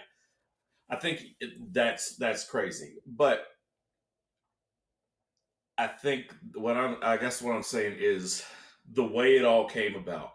I'm not saying the league went out of their way to do it. I'm saying that the way it all came about and how it all broke, how things actually broke out, it lended to all of LeBron's strengths and probably none of his weaknesses. Not probably, none of his weaknesses. LeBron is as much as, and I want to say, I actually think LeBron, as far as a person goes, is a very good person. I think if you take the sport part of that out of it, I think his heart's always in a good place. It tends to be. You don't hear about him in this day and age. You don't hear about him with 100 women and 18 baby mamas and doing some drugs over here, or beating some girl over here, or doing some crazy. He'd make if he wanted to. If he really wanted to go down that road, he'd make Tiger Woods look like a saint. Oh, absolutely. I mean, without question. Without question. Do I think he's a saint? No, of course not. Because newsflash, nobody is. Yeah, there's the reason why saints are saints. But I know what you're getting at. Yeah. But as far as a person, whereas Jordan, I believe, is the greatest player of all time, I'm not so sure I would want my son growing up to be him as a person. Right. And I say that, hurting a bit, as a Bulls fan. I'm not sure I want him going like, yeah, that's the guy you should. My whole take there, and the reason why I'm glad that the Last Dance documentary came out is that I think that it brought forth an exposure to that level of that desire to win. And what I would absolutely not, I wouldn't want my kids personally to go down that path. What I would say is that, okay, if this is you, if this is who you are, then recognize the consequences, recognize the trade-offs, recognize what you could potentially lose, because it's almost impossible to manage that level of just competitive drive and just sort of the Jordan had a lot of hate in his heart. That's I was going to say. I mean, you can also hear it in his voice. Yeah, when he's talking a lot of pain and not a lot of friends. He probably I don't. I mean, obviously, none of us know him, but he doesn't seem like the type of person that has a lot of non-business buddies that he didn't know back in before he was a player. Because I think that's I think that was a great distinction, because I mean I think there's one thing that I'm not someone that I would say I'd have a lot of friends, but I also have a very, for lack of a better word, strict definition. Sure, I understand what you mean. You know, I have a lot of acquaintances. Yeah. But I have very few friends. But I think that the people that I call my friends are people that know me and really know me, know the real me, which also, to be fair, I'm not prone to divulge to just anybody. You know? Sure.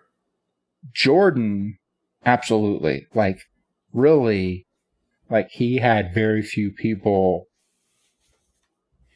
that, like, really could, like, especially outside of people that he met within the business, that you couldn't at least kind of take a look at and say, yeah, would he really be friends with him if he wasn't Michael Jordan?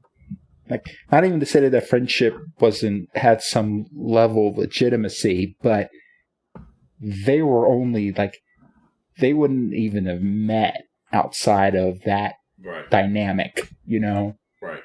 And I think that that's a big piece of it. So I'd argue, so I'd say, okay, look, yeah, you're my kid, you really want to go down that road? That's really who you are? Okay, fine. But let's understand that you are going down a path that is excluding a lot of things. You're right. Because you just can't do it all. You know? You're picking one way or the other at that point. So, like I was saying with LeBron, sorry, I jumped way off topic there for a second. Dude, we're gonna do it. Yeah, people just gonna have to just look. We're gonna jump around, and this is where, like, if you get people, we get like people in chat, they can kind of start to, hey, but what about, you know, right? kind of bring us in. But if it's just us talking, screw it. Yeah. So no, absolutely, and we'll need that. Well, for the love of God, do we need that? Oh yes. But that's really where, like I said, the bubble was designed. It brought out some strengths of LeBron. LeBron is a basketball player. He's for better or worse, he's a rah-rah kumbaya type of guy too. Like a Magic. It's us. It's all about us, team, us, team. They're the bat. We can beat them, those guys over there. But at the same time, he's kind of buddies with them too, that because it's team, and he's the one that led the players to even come back at all. And in fact, I think of who's the point guard for the Clippers? My brain is going blank. Patrick Beverley. Yeah, Patrick Beverley said it best. He was like, whatever LeBron says is what we're doing. And that is coming from a Clipper player talking about exactly. Yeah. And this was back before they had decided, because there was a touch and go period where everything's collectively bargained. And that is you got to get everybody to sign off on it. And guys like Kyrie, who's still sulking about it in Brooklyn right now, that's most of his issue. But that's a separate topic. Yeah, guys like that were saying, no, we shouldn't come back, blah, blah, blah. There's bigger things. And that's true. There were bigger things. But the fact is, there's a lot of money to be made. And you can do a lot of good playing basketball, because that's what people know you for. It's not that you can only do that by any means. No, absolutely not. But quite frankly, at least here in the U.S., it was a good distraction. It was a good time for them to get back. And for Patrick Beverley to sit there, again, a player on the rival team, the team that was aiming to gun at the Lakers. Yes, they were the team that everybody kind of coming into the season before COVID, before all that stuff kicked in. They were that team coming in saying, "Look, we can't wait for these two teams to match up. If you got a guy on that team, I'm gonna is what we're going. I'm gonna put you on focus, man. I'm gonna take a little pause for the cause. Okay. Just keep on rolling. Yeah. If you have a guy like that, that's where I really come from when as far as talking about a how the how the bubble was just catered to LeBron's strengths. That's the best way to say it. It catered to his strengths. It's not that it was designed for him specifically, but it definitely catered to his strengths and stuff like that. So he's a very team guy. It's all about our group, and for him to be able to get all of his guys too to only focus because they had nothing else going on. There was nothing else happening. So J.R. Smith couldn't be over here, and Dwight Howard couldn't be doing his little randomness and stuff like that. All they had was basketball, and it was the next game.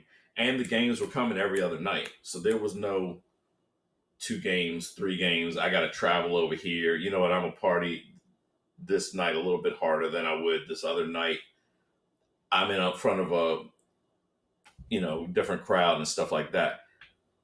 It's just catering to those strengths, and that's really where I talk about the bubble having it. You got to put an asterisk beside that championship. So everybody, if they're talking about that fourth one that LeBron got, he I mean, he won it. There's a big asterisk, and not an asterisk like somebody hit a last second shot because the ball bounced a certain way, Ray Allen, for that second championship. It's nothing like that. There's an asterisk because it's a really different year. So that was the main thing that we were just kind of talking about. Some of the other, I mean, when you look at the rest of the teams, though, the same could apply also if you look over in Miami. Does Miami get to the championship in the bubble without or without the bubble rather? Unfortunately, no. I say it like that, but no.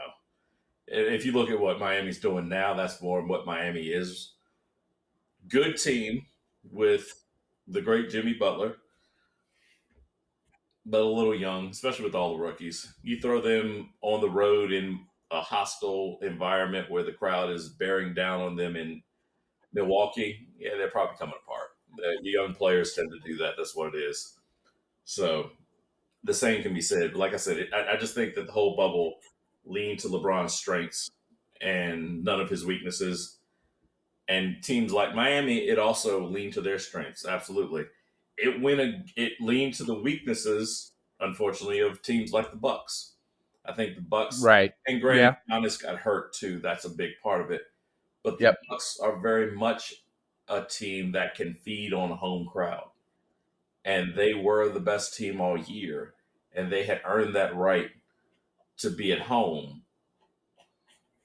Their weakness is if you broke them down piece by piece, after you got past about Giannis, no one else was scaring you. They have guys. No. I mean, Middleton's a guy. He's a good, solid little, maybe an all-star, I would guess. But, I mean, he's not scaring you. He's not Jimmy Butler. He's not Butler. Well, no. And I think so if you go in tier wise, if you get teams like that, so that's where I think that strength versus it appealed to certain things. So no, I think that's a fair point. And I will say that a lot of the talking heads that have gone down that road haven't exactly articulated it quite to that extent.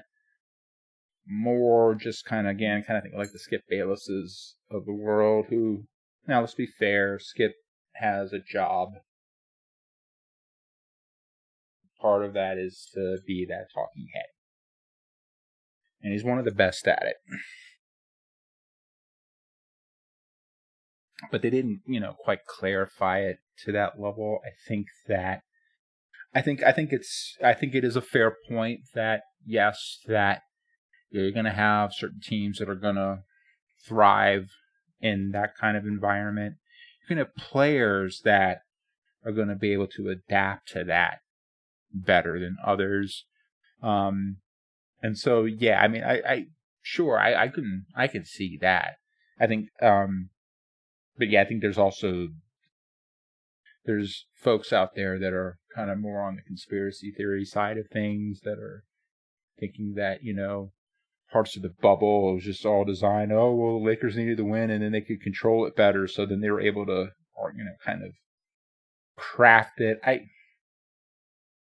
don't tend to fall into those camps. I don't, the whole like Ewing trade New York. The Ewing draft New York and things like that. I don't buy it. But yeah, but you made great. What now? The envelope was clearly creased and frozen. I'm sorry. What? I'm sorry. I didn't hear that, man. I'm sorry. I said you don't buy into the frozen envelope. Frozen, and it was clearly frozen and creased so that the Knicks would get Patrick Ewing. What are you talking about? Man, somebody was smoking some good shit when they made that up, and they were sharing with no one. Like they had all of it. They smoked every last ounce of that shit. Come on, it could be that was a thing, man. That's legit. Can you see the stream right now?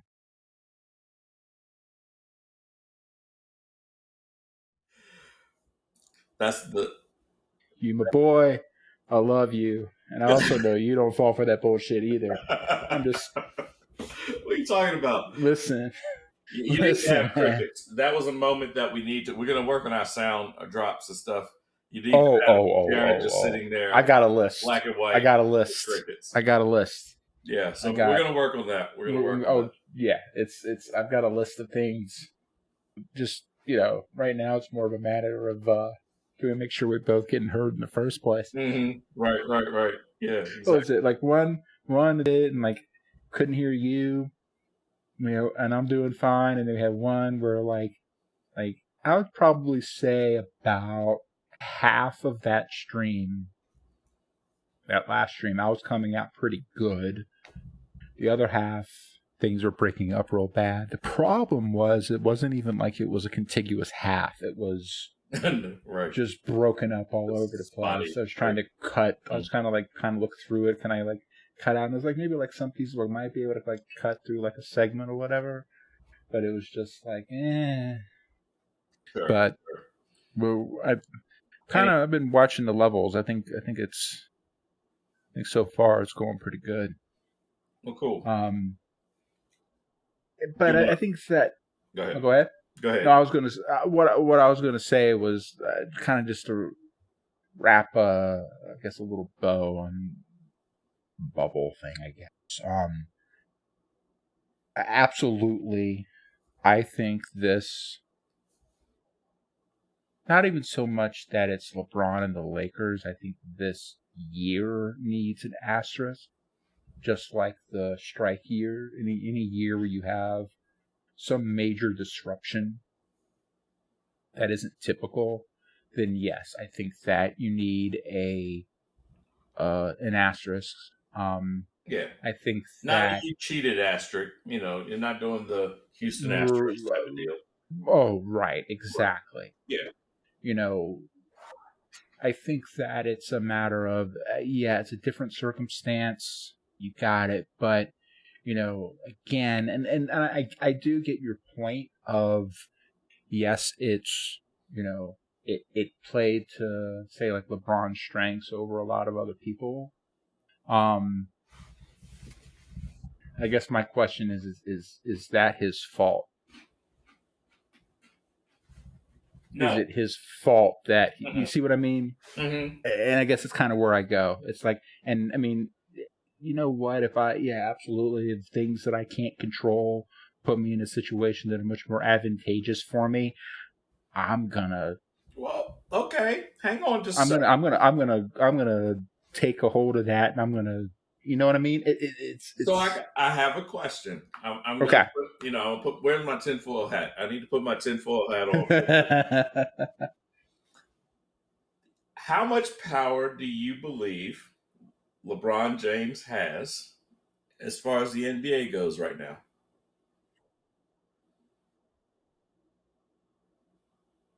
Would you say there's more power than any player in the league? Any individual player, Any individual player.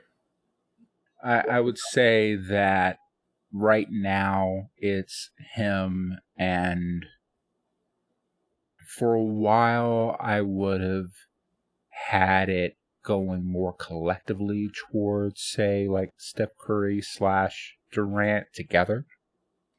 Combined, with especially when they were having that run there where just, they're obviously the top show. Individually, sure. I mean, but that's been the case for a while now. Okay, I just asked for a yes or no question. It was a yes or no question. I just need a yes or no question. One player, individual player, yes. Individual player, yes. Okay. So if he you has didn't say yes, power, you didn't say yes or no when you asked that question. It was a yes or no question.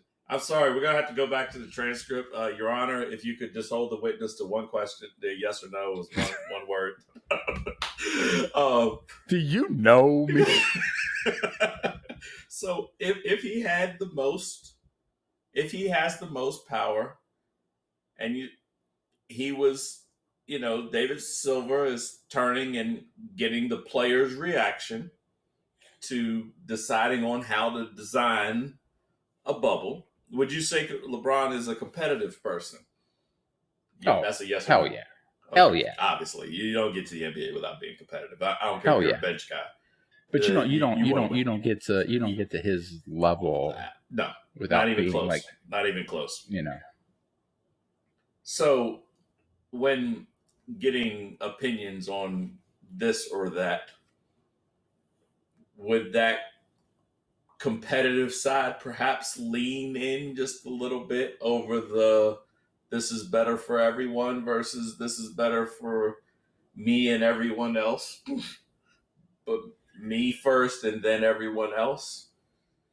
Well, just throwing it out there. If this is during the formulative stages of all of this, if you want to go to the transcript, you'd already have me on record, which there already is one. Right. Me saying that a recording or something. Some yes, technology that would be able to play back later. That yes.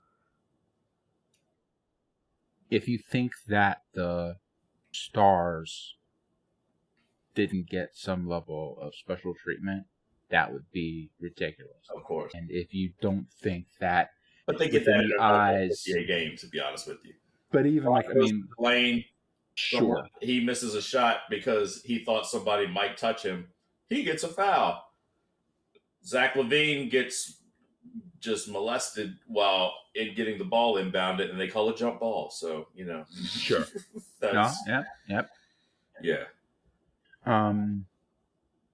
Jordan got a little bit of that too. I don't know what you're talking about. I don't remember any of that. If there were only recordings of the games that you could. These recordings just show greatness. I don't know what you're talking about.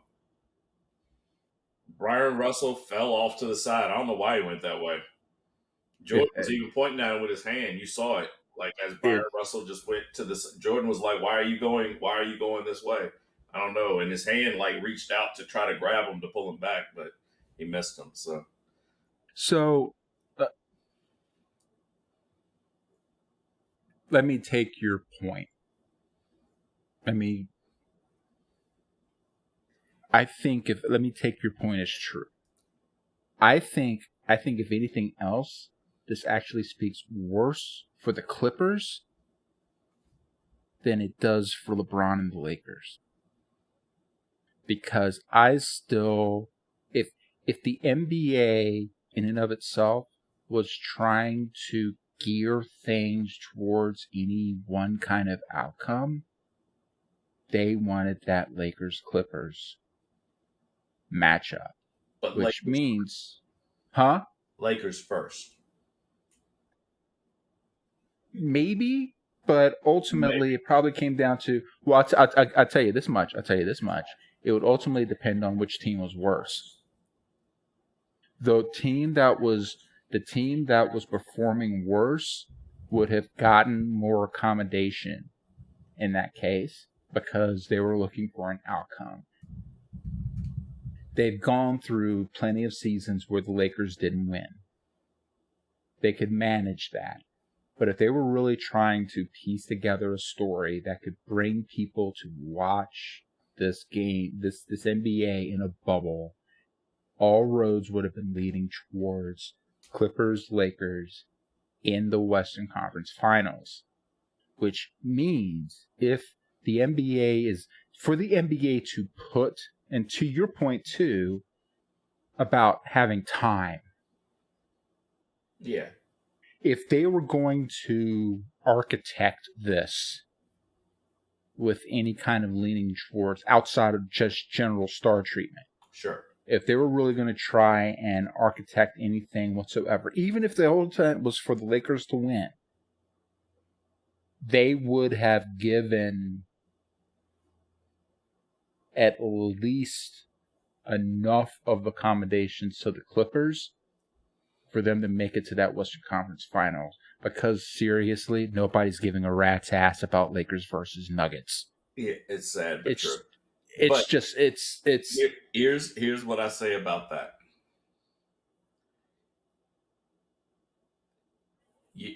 I don't believe that. I think once the game started, and that's just what broke down. Sure. I don't believe in any of that. Oh, but no. I mean, I think even leading as the games are going, they're trying to lead. No. That's crazy.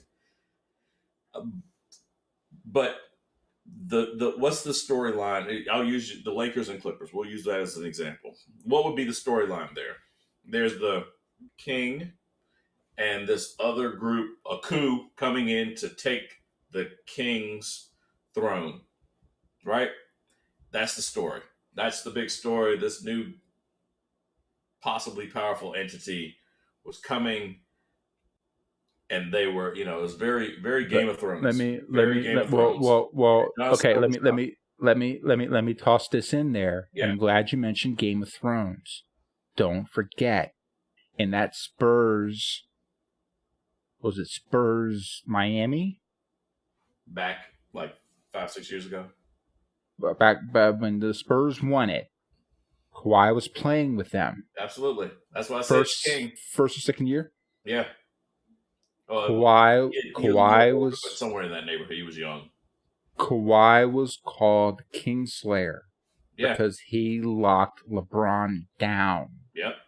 So they would have been running and there was playbacks. He was the King of the North there for a while. He was the defending King of the North, quite frankly. They would have been running things of Kawhi. When they were running they would have run the stuff where they'd have shown like LeBron's whole legacy and everything and stuff that he's been doing with the Lakers. But when it came to Kawhi, just like they would have been showing like the shot in Toronto. Oh, absolutely. All that other stuff, they would have been King of the North. He was the defending King of the North. Yes. They would be showing him locking down LeBron in that finals and just really just putting it to him every single time. Absolutely. Now, again, that's what people listening. Absolutely. Anybody would want that. Fans I wanted that. Everybody wanted that. Well, I'm saying, I was going to say they were the only ones that didn't want that. For folks listening, understand, I am not Skip Bayless. I am not a Spurs or Kawhi fanboy. Okay, that's not where I'm coming from. What I'm saying is that they would have been running that story of Kawhi and LeBron. And I think even back when Toronto was doing what it was doing, a lot of that before LeBron got hurt. And in that whole year, well, that's another story. But that whole year by itself has a zillion asterisks attached to it, just due to injury. That whole year is all over the place. But yeah, we definitely don't want it. We'll segue. That's yeah, exactly. But I mean, you talk about years that need asterisks attached to it. That's more of like an injury. That was like the injury. Everybody got hurt.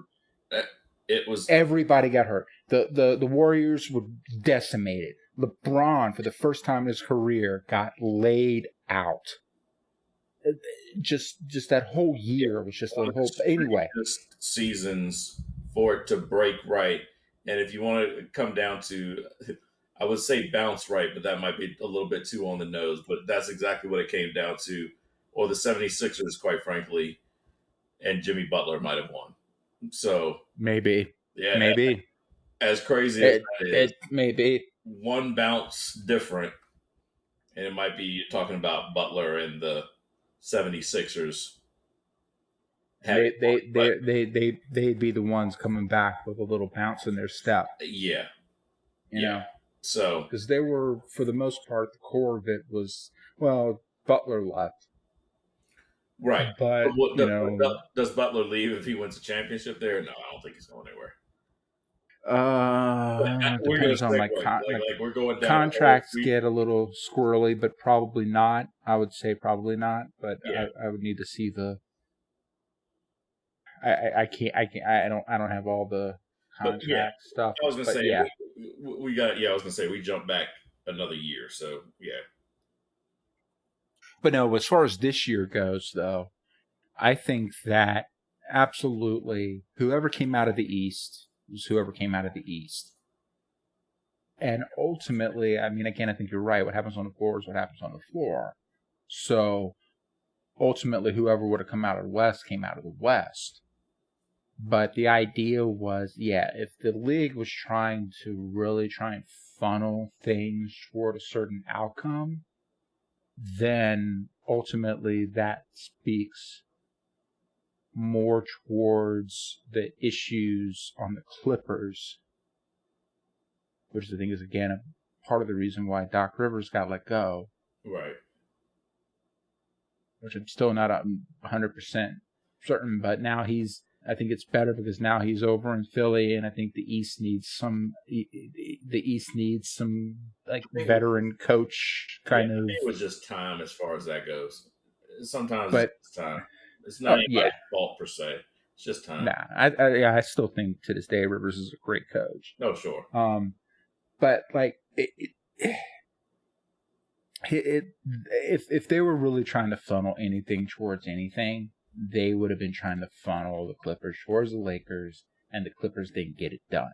Okay, so you know what I'm saying? Hang on with that thought for a second. Yep. Yeah. So you were going Kingslayer versus King, right? Yeah. All right. So which team do they want there first? The King, quote, quote, quote, quote, or the Kingslayer? You know what? Slayer without a king. You know what? You know what? I'd have taken either story, because you also have the story of Kawhi coming in back-to-back championships with two different teams. Maybe he was that guy now.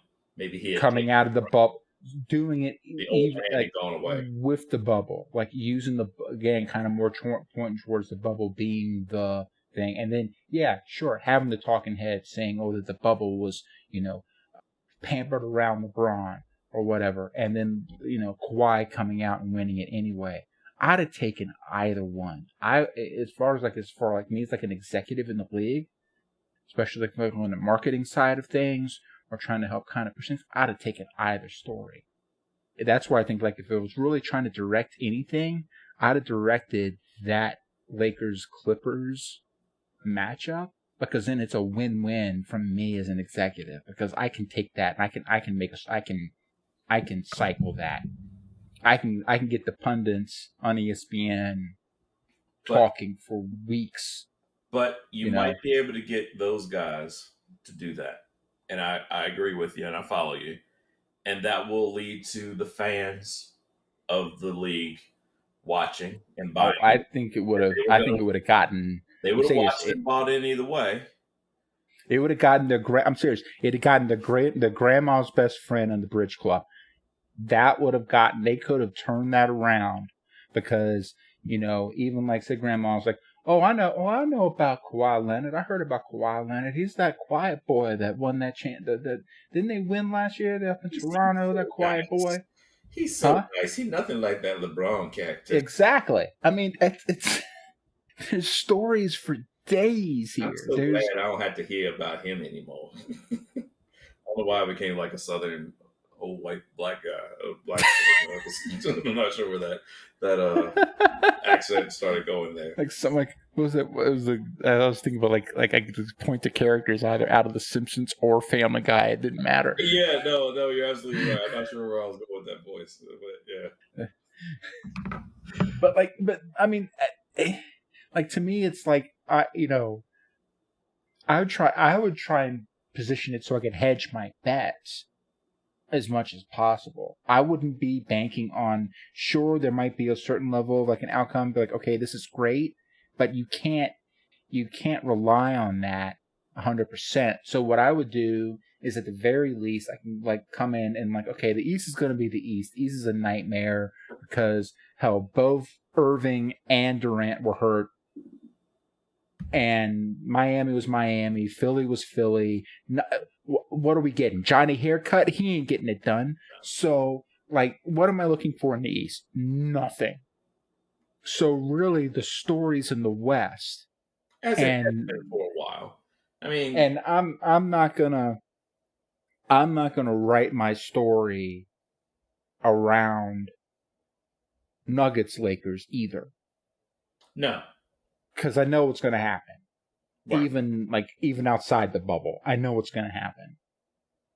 LeBron and the other thing too, the one name we haven't talked about here, and I think it's very important because really, I think if there was one player that really stemmed the tide and really kind of helped solidify that win for the Lakers, it was freaking Anthony Davis.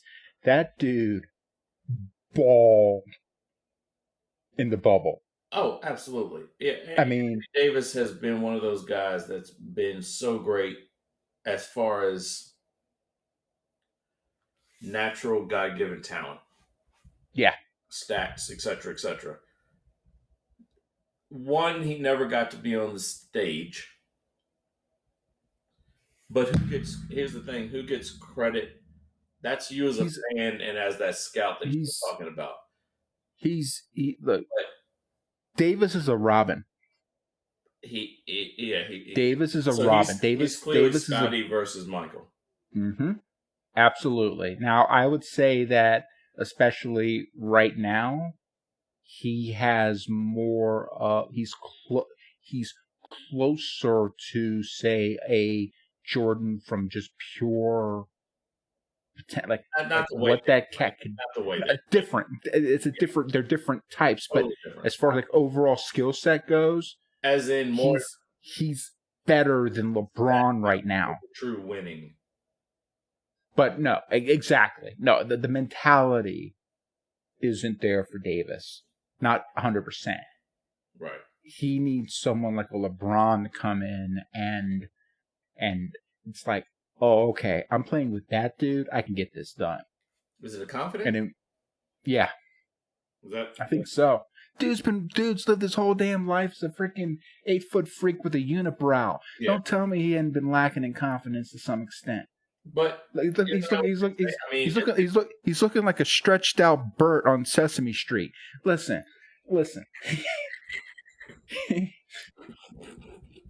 Especially until he filled out. Wow. Don't tell me, man. Just wow. He got the unibrow and the nose. All right, he had it and the yellow skin. Don't tell me he looking like Bert out of Sesame Street. I was just getting ready to say he's kind of was the old school of High Yellow. I think that's my mom. Yeah, so. Yeah. High Yellow. Yeah, that's I guess okay. All right, dude. Anthony, if you're for some reason watching this, I didn't call you that. No, and I didn't mean that as an insult.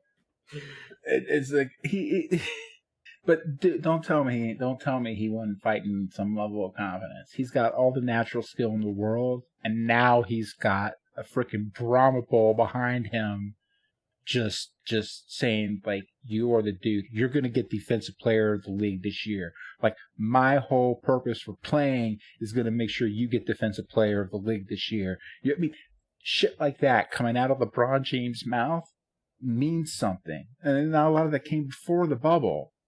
But I mean, that was the sound bites that LeBron was putting forth around this dude. Sure. Now, sure, with that comes a lot of pressure, but if you get somebody like LeBron who can, he's like a freaking Paul Heyman with much better athletic ability, with the same kind of whatsoever. the same kind of mouth, the same kind of like thought process around the business. And you're talking about someone who can hype you up and make you believe that you can move mountains. Yeah. LeBron's one of those dudes that can get people to think that way. And you get a guy with such raw talent as Anthony Davis, and that dude, I would say it was him that got it done and made that championship happen. I mean, bottom line. Now, LeBron did his. I'm not sleeping on him, but it was a better player. Davis. Better player on the court. The guy that made the biggest impact to the game. If you basically take all the stats and make it the same and plug some other name in other than LeBron, say a Butler or whatever. So switch. You say LeBron. Just keep the stats the same. Just keep the turnout, everything. Sure. You would say this was Davis's championship. Oh yeah, absolutely. It's and again, that kind of comes in where like the kind of the love with LeBron and everything like that. But at the same time, I don't know if that would have happened. Not to say that Butler can't get it done physically, but if there was a guy though, I think Butler might. Butler does not lack confidence. No. But I don't think that he has the same kind of management skill, the same level of lead, like that kind of just that. And now some of it kind of comes to just the name that LeBron has, and so when it's coming from him, which he's also earned, I'll give him. Yeah. So I think that there's kind of comes that way where it's like if you have somebody like a Davis who can get things done, and you got a guy like LeBron saying, "I'm going to do everything I can to make sure you get it done," then it's like, how? I mean, it was like Tyson with that coach of his. I can't remember the gentleman's name. I mean, oh yeah, you put him with a different coach. Well, they did, and what happened? I mean, when he left, that's when the Mike Tyson, that everybody, the craziness with like Robin Givens and all that other stuff was going on. Mm-hmm. That's when that guy came out. Mm-hmm. It wasn't until after his mentor basically passed away. Right. Did he die? He passed away. He died, right? He passed away. That's what I thought. Yeah.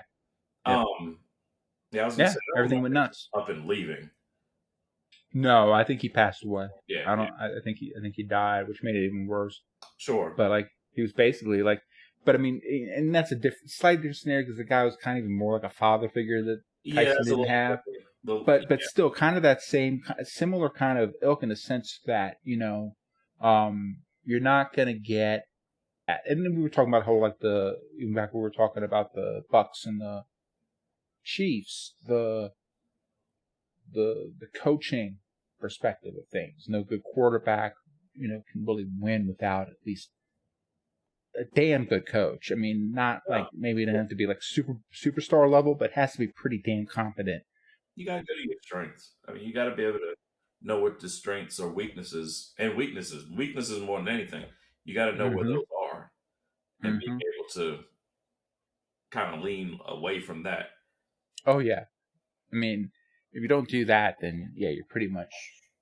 Yeah, if Bruce Arrington tomorrow decides, you know what, we're gonna have Tom Brady drop back 50 times, and he's gonna throw 20-yard out routes, 20-yard every play and every snap. I don't care how much of the GOAT that Tom Brady is. They ain't winning. That's gonna be a lopsided game. Oh yeah. If you did the same thing and put Patrick Mahomes and said we're gonna drop back 50 times, and he's gonna throw 20-yard out routes, you go, that's about right. that's I would do that. That might not be the worst idea. You should probably go for that actually. So that should be pretty much built around the entire game plan around. that should be played. Yeah, that should be the first place. That's it. So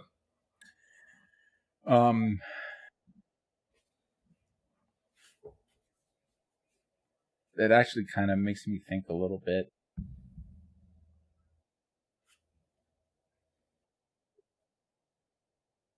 oh, nice. Folks showing up. That's okay. You're hanging in, hopped off, stayed on. You're still on. Hey, thank you. Definitely. I can only see the chat at times, so if you're ever saying Well, something, there hasn't been any chat activity. What I have looked at is just what I can see on the OBS side of things is the users that have. gotcha. But I can't tell who's still on. So if you're still on, say hi. Yeah, absolutely. But this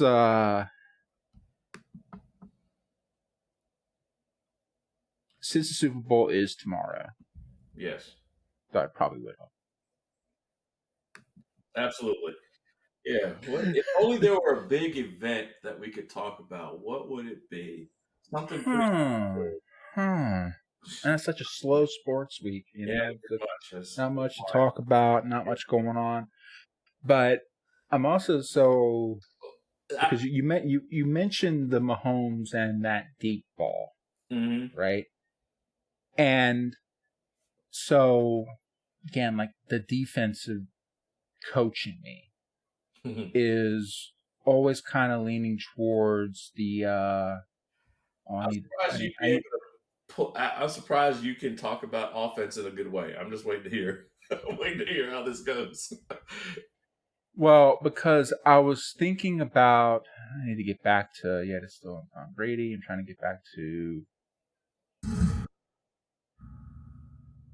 and what I want to get back to is the roster for the defensive roster for the Tampa Bay Bucks, and they've got a pretty deep core at all three levels. They've got at least two very effective guys at all three levels. So your line, your linebackers, and your defensive backs. And so I'd be curious to see how. I guess the big thing for me is this game going to be more of, okay, whose offense can really get off, or is it really going to kind of come down to that, like, is Tampa Bay going to minimize that deep threat and then let Brady just pick them apart, just kind of that methodical kind of, you know what I mean? Right. So I have a question. Is a team that consists of Tom Brady, Mike Evans, Antonio Brown, OJ Howard at tight end, Gronk at tight end, is a team with those names on offense a ground and pound team? Are they are they ground and pound? I wouldn't so much call it ground and pound, only in the sense that I would say that they're like super strong. Like, I think of ground and pound, I think like power through the gut. But what I will say is that I think they're more of a grind you to death team. I think it's as weird as that is, with those many weapons, or at least former weapons, on offense, those names that people know. If you said Tom Brady dropped back 50 times tomorrow, you knew they lost. Yeah. You know what I mean? Like that. That's what I mean. I think that it's gonna. And Ronald Jones ran for 300 yards combined. You pretty much know they won. I mean, that's. I think. Let me put it this way. I think that if it comes down to a high-scoring game, then that says more about the Chiefs' defense than anything else. Okay, fair enough. What I mean by that is that I think that because I think that where I think Tampa Bay is going to really win it out is by, again, sort of it's Tom Brady's game, that system football. We're going to own the clock. We're not going to give you enough time to do much, so you're going to have to rely on that deep ball. If Tom Brady has come full circle, then yeah, I mean, I really think that this is going to be more of a you never know, Super Bowl, anything can happen, but just kind of looking at the tape here, I would think that what's going to happen would be how well can Brady just kind of selectively take, again, fan of Triple H, that cerebral assassin kind of mentality. I'm going to pick you apart, but not for like huge yards. But I'm going to run that chain. And I'm going to take all day to do it. Relatively. Sure. And I'm going to get there, and then boom, we're going to get in. We'll get the touchdown. We'll get the kick, whatever we got to do. And then we talked about like kind of that star power, where there's a decent level of star power. Not even like well-known names, but if you just look at the stats on the field, the number of sacks they have on that Tampa Bay defense, at all three levels. Sure. Forced fumbles, interceptions, everything else. It's enough there where I think that they could really cause some interesting problems for that Chiefs team that's going to be more reliant on Mahomes to come and get those deep ball tosses out there and make those bigger plays. Right. And do they have enough flexibility in their offense to work around that?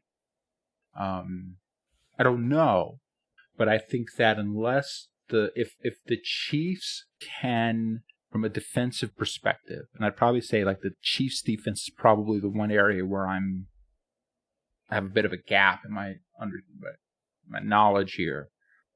But if the Chiefs defense can put enough of put enough, tar in the gears of Brady's offense, then they could stand a chance, because what you don't want to do is you don't want Brady to win time of possession, period. That's what I said, which is more about that running game.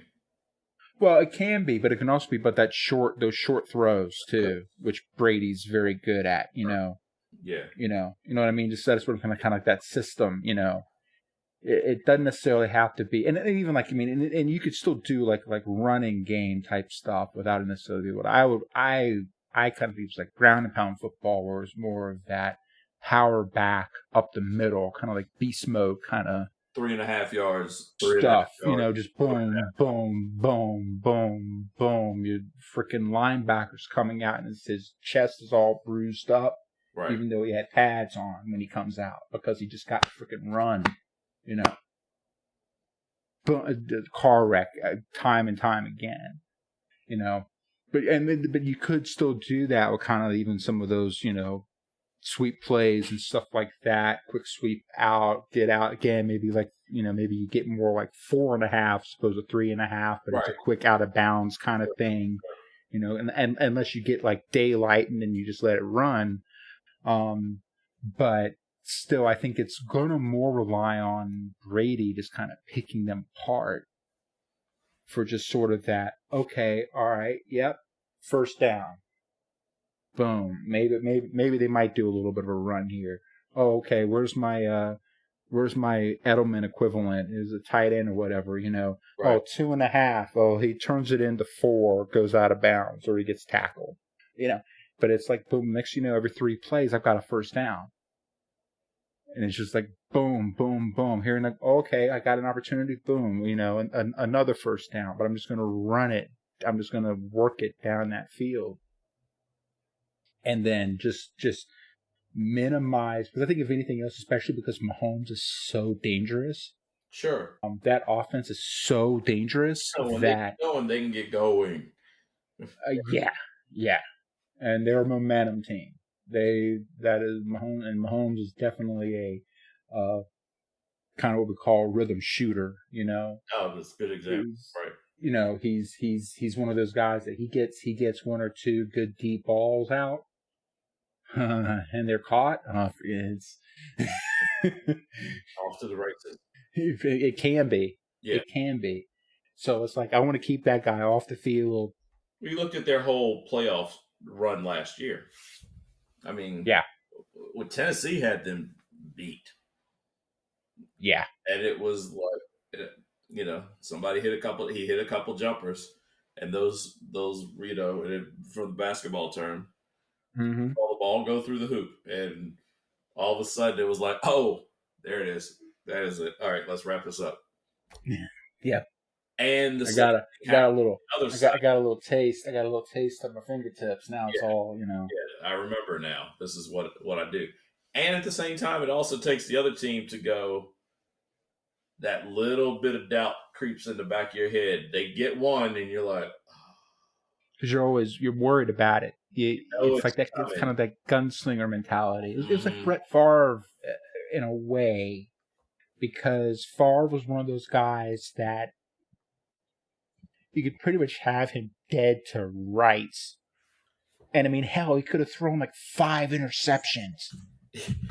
Favre, though, it could almost work the other way too. You knew it was coming. You just didn't know if it was going to be a touchdown or an interception. But whatever the it was coming. You just didn't know which one it was. Mahomes isn't quite that dangerous, right. No. from a sense of that kind of hot, like volatile. I think is probably the better word. That's a good term. But yeah, he can be. It's weird. He has to find a spark. It's tricky because then he doesn't know what to do, because he's not quite. I mean, and I think some of this will come with maturity. I mean, dude's young. Oh yeah. To be able to help, and then some of it's system and players around him, everything else. But he's not leaning towards that whole kind of, okay, well, the long ball isn't happening. Let me pick it apart. To be able to kind of come back to that level and say, okay, let's pace this out a little bit. Okay, this here, we're gonna do this quick slant route over here. We're gonna get it and kind of just start to. Let's get something positive. Let's start moving. Yeah. He has tendencies to falter with that a little, but yeah, he has that. But then also, again, once he gets some good plays in him, especially start to come in and just throw in he gets a good 15-yard pass. Receiver turns it to 25. He comes in and catches a good 20 something, 18 here and there. He starts to get any of those going, and then all the things start to fall into place, and then he's a little bit more confident on things, and he relaxes. Yeah, exactly. Relax is probably the better word. Yeah. He's not lacking in confidence. No. That's not his problem. Yeah, no one usually getting to that level is. But just that little breath, and instead of throwing it and kind of right at the very end of your throw, you're sort of like, oh, I hope this goes. He's just like, oh, that dude's open. Here you go. That's the ball. That's you. Or even that kind of the point of even like the trust in your receivers too. That's another piece of it too. Absolutely. Like, okay, we're in rhythm now. Yeah, okay, I can throw this. This my boy is going to catch it because he's that dude. And it's like boom. Throw it out there, and man, it's not that I don't trust you. It's just I'm thinking about throwing it to you. Right. I gotta Right. place it perfect, because if I don't place it perfect, I will put my receiver in a bad position. He may not be able to make the play. Which again, kind of sort of that mindset kind of we were talking about, it kind of falls more into like, okay, when you have time to kind of think about that. The other thing is that when you get those plays out, you get those catches, and you just get it happening, then you're also more confident when you're under pressure and shit's blowing up in the pocket. Sure. Or there just flat out isn't a pocket, and you gotta, you're scrambling and you're having to try and figure out what to do. It's a lot easier to make that throw and make a good solid throw in that situation if you've got some good catches under your belt, some good, completions. Sure. And I think that, this Tampa Bay defense has enough weapons that they could make that very hard for him. Especially if they get him rattled early, and if they get him frustrated early, then yeah, he's been here before, but even in a way, it actually adds more pressure than last year. Right. Because last year he really had nothing to lose. Right. Because he's like, I've never been here before, Let's see what happens.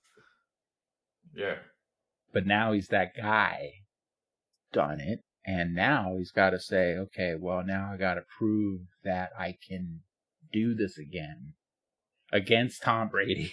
Yeah. Against, right. A team that hasn't done shit since Brady came into town. And now it's a little bit different. I mean, that's yeah. I'll be interested to see. Well, I'm interested. So, your take. Pressure's on. Money on the line. Who you got? Dude. I think it's Tampa Bay as much for their defense as much as it is their offense. Enough weapons on the defensive side of the ball to really cause some problems for a young quarterback who has probably more pressure now than he's ever had. Super Bowl against Brady, in the bubble, everything else. I think there's a lot more to consider there, whereas Brady's like almost like a Jordan in this regard, because he's like, I've been here before, and at the end of the day, all I care about is winning. Sure. He's there now. He's definitely there at that point now. Oh, yeah. I mean, like, especially for this Super Bowl, forget about it. Like, that guy has got one thing on his mind, right? Oh, sure. Right. That's it. Yeah. And that's got to.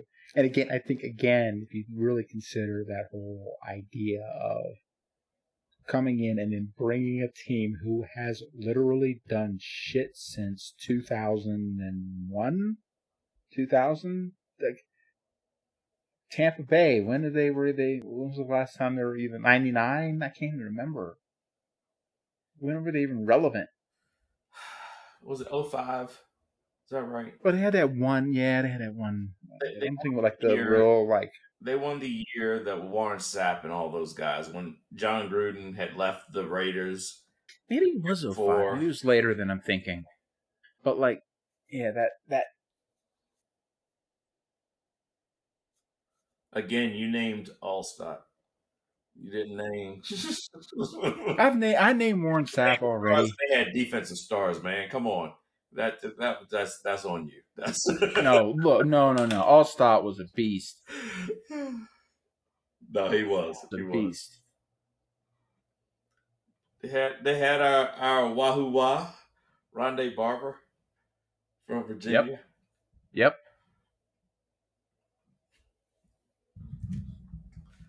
So no, All right, so you say Tampa.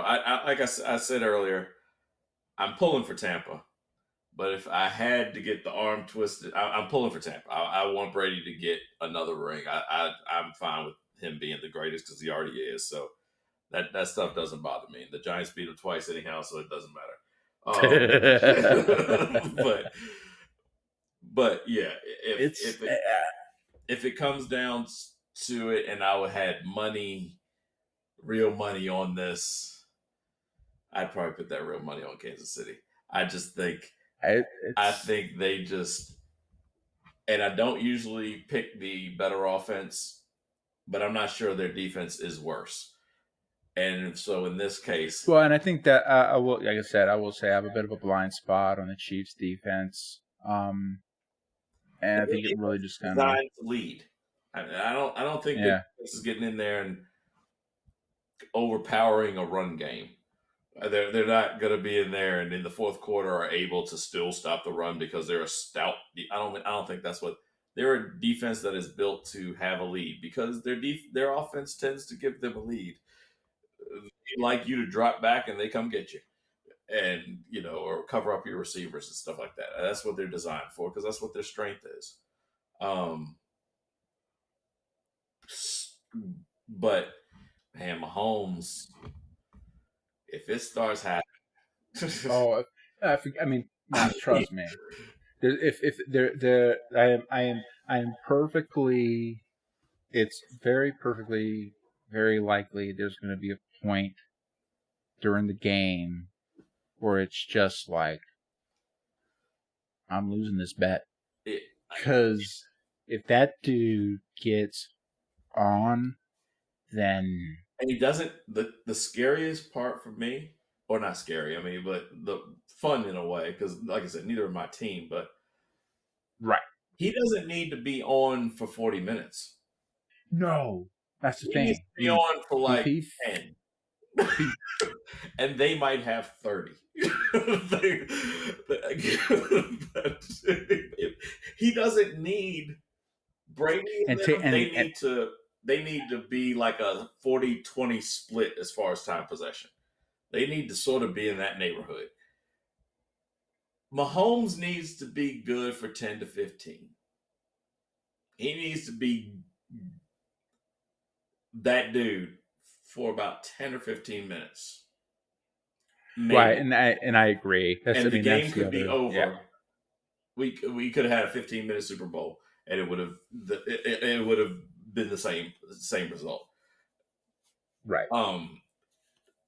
And it doesn't matter if Brady and them were up 20. I mean, look, just last year, if Brady and company are up 24 to nothing midway through the third, is anybody turning that TV off? No. If it's If anything, 24 to if if anything, it's they're watching 24 to closer. 7, no, not even 24-7. If it's 24 nothing just as the fourth quarter starts, but in that first 30 seconds or so, Mahomes leads a touchdown drive. It's 24-7. Is anybody turning that TV off? No. Is anyone thinking like, yep, just turn around and take a knee 3 times. You got it from here. Now I think it's more the other way around. I think that I agree in a sense that yes, if if Tampa is behind, this really kind of comes down to, is this the same Tom Brady do it the way he did it in New England? Because Tom Brady has been there. He's comebacks. Not many, but he's had them. And I think that he's kind of one of those guys that could possibly get it done. But the question, remember? huh? I said the Falcons, they remember. Oh, exactly. 24-3, right? So, I mean, I think this is really where it kind of comes. I think that's why it's such a great kind of. I'm probably in a weird way kind of a bit more excited about this year than I was last year. Story here, there's more to it. But I will say that if the Chiefs are up, say 24-0, say in that fourth quarter, It's then start time to watch those commercials. Exactly, because it's just not. Commercials are good because that game's gonna be done. Probably. Again, it's kind of one of those things where it's one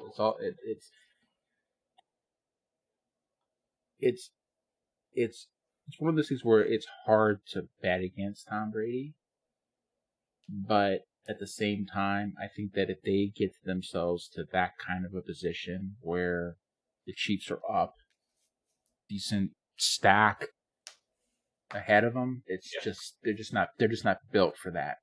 The team is just strengths.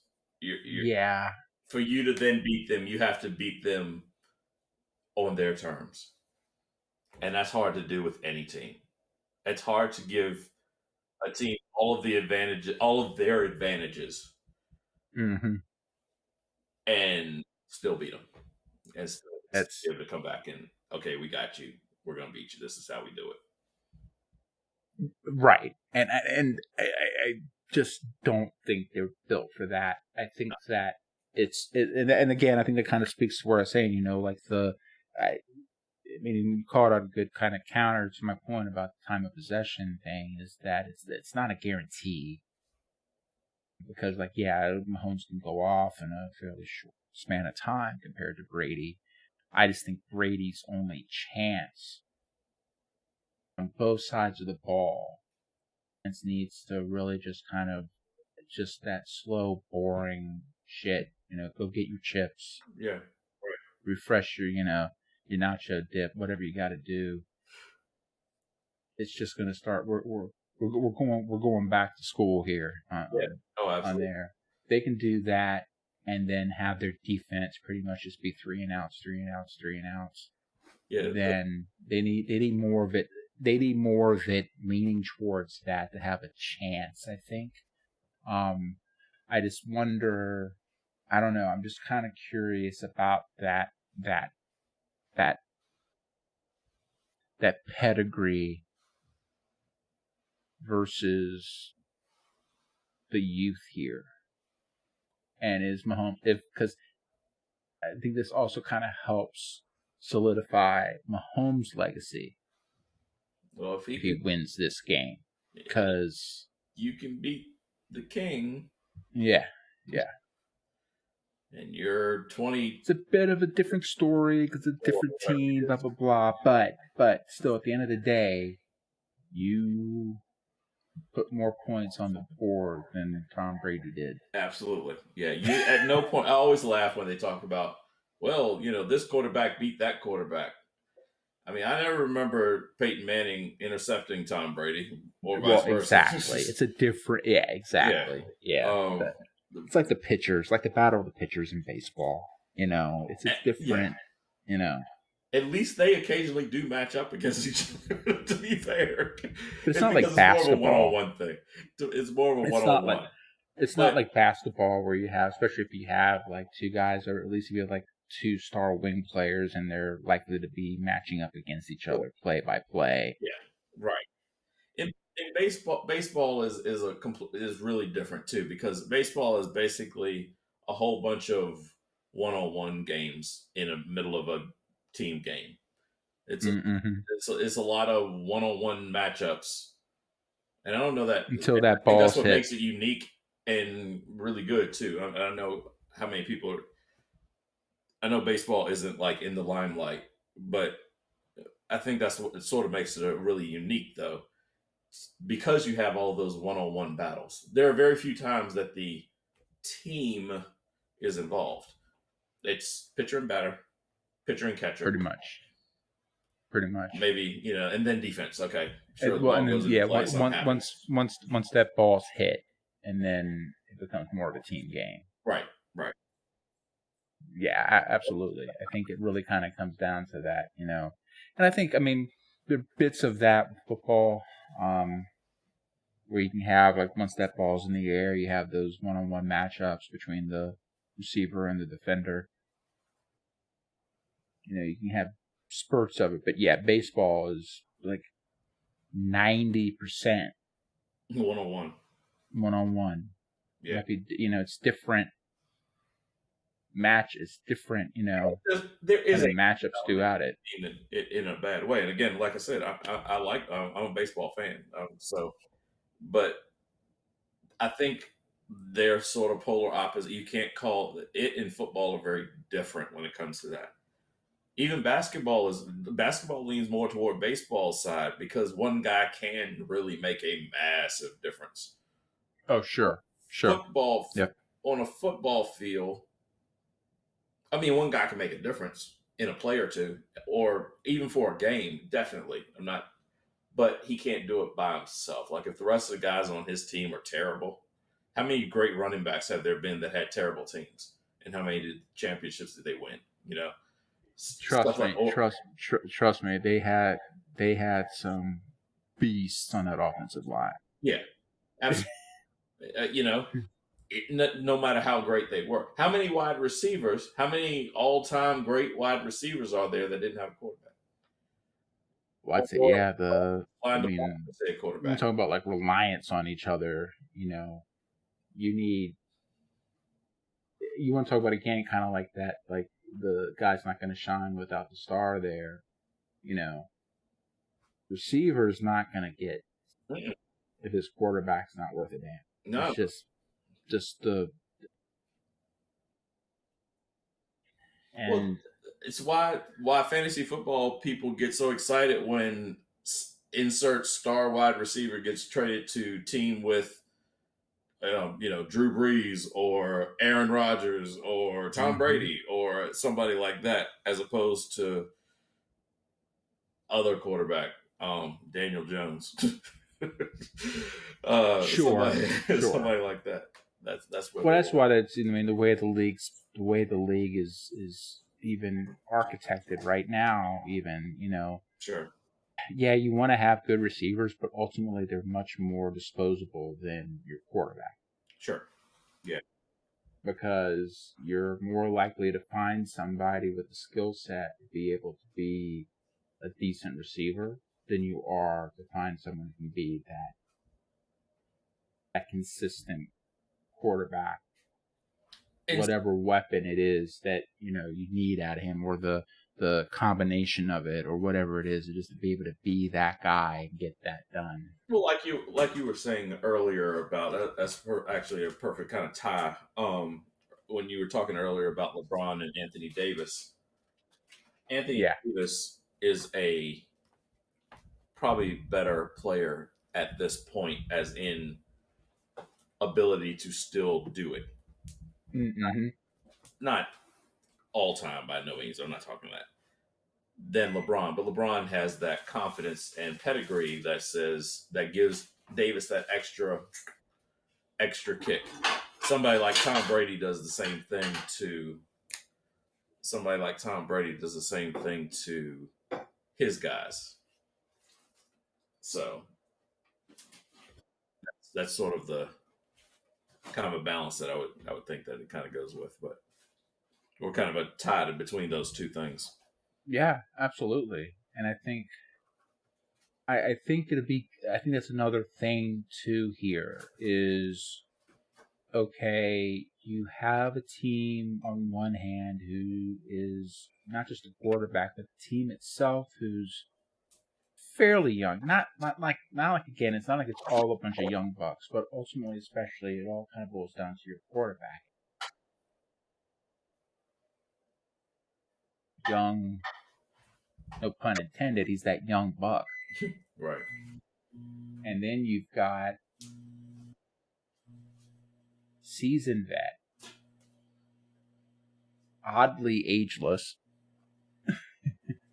who's, like I said, has been there before, and it's like it's more of a matter of, okay, looking at the team and just the morale and just the confidence and just the swagger,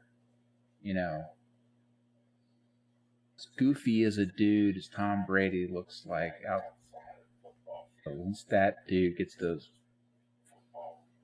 and the helmet on, there's no doubt any given night he is that dude. Right. Right. So kind of in a way, it's kind of, and again, I still wonder about if that defense can disrupt that, them from making it happen. You want to put that doubt in there. Just have it creep in a little bit, just in the back of the mind. Mm-hmm. That yeah. All right, so you're taking the Bucks. Yeah. I'm pulling for the Bucks. Like I said, if I have to bet, I'd go with the Chiefs. And that's the thing. I think like both of us are kind of like, yeah, neither one of these are our teams anyway. So it's skin in the game, Right. but and I'm taking the Bucks with good grief. I could be persuaded really easily. Not gonna lie. Huge of this. Think that it's again those part of me is just like the story of it, because good grief. Either team winning this game, it goes back to the whole like Lakers Clippers. Like if the Lakers and the Clippers could have had that matchup. Here you have the returning team, the young quarterback versus an older. Talk about like decorated general, but with a completely new army. But yeah, exactly. Coming in, and just it's this is why sports are awesome, because you have these kind of. I mean, yeah, you can kind of watch it just to see kind of the athletics of it all, and that's fine and good. But ultimately, at the end of the day, with fan versus grandma's friend on the bridge club. Right. Yeah. These are the stories that get grandma's friend in the bridge club. That's it. To watch, and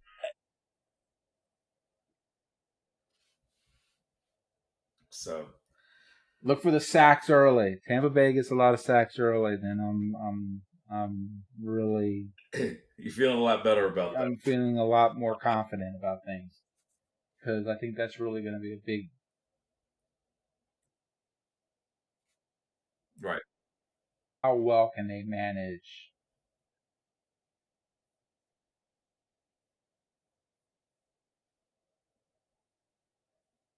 Outside of that, I think all bets are off, because I think it can go away. Yeah, I think you said it best earlier. If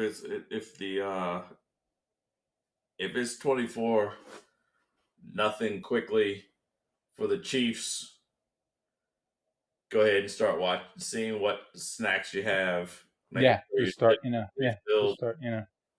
For the non-football people that are always at Super Bowl parties, they'll talk a little bit louder. They'll be more excited. They'll become the more animated ones. They're the ones that'll probably get the better spots on the couches suddenly, because they'll be available.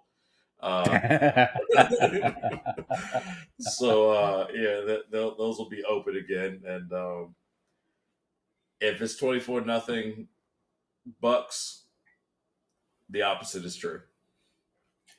Well, I know, and in a way, I kind of hope it is like that, even regardless of how it turns out, because then I think that puts more of an excitement level of, can Mahomes turn this around? Yeah. I think there's still more of that edge, which is where, again, I think kind of looking at, yes, I'm not going to be completely surprised if the Chiefs win. I don't know. I just have kind of this weird feeling about sort of the confidence of being there before. What's your final score? Can you do that? That's always tough. I hate those, because so many weird things can happen. And if not an actual score, as a spread, I'm bad. I can't. Don't quote me. Let me put it this way, because other. We've tossed the number 24 out there. Yeah. Okay. All right. Let me say that if the winning score is 24 or below, it's going to go to the Bucks. Okay. If the winning score is 24 or above, it's going to go to the Chiefs. Gotcha. That's my take. I don't know exactly, but it's going to be something like that. Like if it's like 21, maybe it's 21-17 Bucks or something like that. I think that more than likely, if the score ends up being more on that lower scale, then it's going to be more leaning towards the Bucks game than the Chiefs. It's about as best as I can do. So you're thinking something like a 23 to 20, 23 to 17 It's going to be the Bucks then. Bucks. I say 23 only because that means that there are a lot of field goals, and I can see the Bucks ending with a lot of field goals. I can see both. Sure. Yep. Yeah. I can see the Bucks ending with a lot of field goals and still winning. I could see the Chiefs ending with a lot of field goals and losing. That's right. I agree. That's probably the easiest way to say it. I think the Bucks are okay as long as they just keep scoring. Like even if it's 3, just pile as many points on there as you can. You're gonna need them. It's better to get the touchdown, but just get the points while you can get them. And with that time of possession. Yeah. And stretching it out. And the Giants from 90 when the Bills were supposed to be just the greatest thing ever. And then again when the Giants played the undefeated 18-0 New England Patriots, supposed to be the greatest team ever. I mean, it's the same song and dance. Knock the other quarterback on his butt, make sure he doesn't get up, make sure he is dirty by halftime, very dirty. The dirtier that jersey can be, the better. And just keep close, keep the pressure on them, have a lead, and make the doubt creep in. I'm going to be watching JPP and Sue and that whole front 8.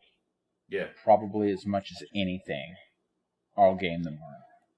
That's really, especially early on, that's really where I'm going to focus my time on, because if they're eating, right, yeah, then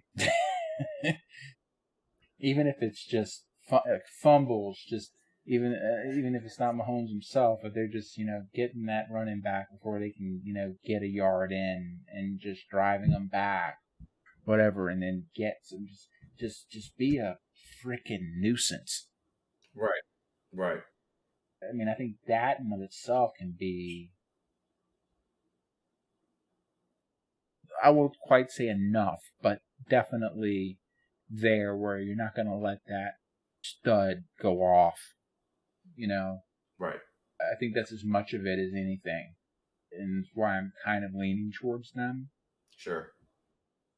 Because I think that I do have a strong sense that if they can turn around and just, like you were talking about, keeping that quarterback on his ass, blowing stuff up, it's like, God, what the hell we got to do? I mean, everything we're doing is not working. Yeah. Just get a little. Just get him and get that young quarterback really frustrated, And the receivers. I mean, it's not always sure. Sure. Run a little bit too far, not cut quite where he's supposed to. Ball bounces off of his hand instead of him squeezing it, and it's an interception as opposed to a 10, 15-yard first down, that type of thing. So that's where it definitely come in. So I agree. So I mean, I think that it's, but again, really a lot of it kind of just boils down to, I'm kind of putting and again, I won't even go as far as to say hope, really care that much, but what I will say is that I put kind of more hope on sort of just capacity on the defensive side, because I almost think that outside of probably a better than average game from the Chiefs defense, I think Brady's going to get his. It won't be a lot, but Brady's going to get his. And by him getting his, it might even just be sort of just keeping that chain moving forward. Like you said, yeah, it might be a whole bunch of kicks. You're like 2 kicks and a touchdown. Right. That's what, 26 right there? Mm-hmm. Boom. I think if they can get 26 that way, then that might kind of lean that number a little bit, right? If they can get 2 kicks and a touchdown,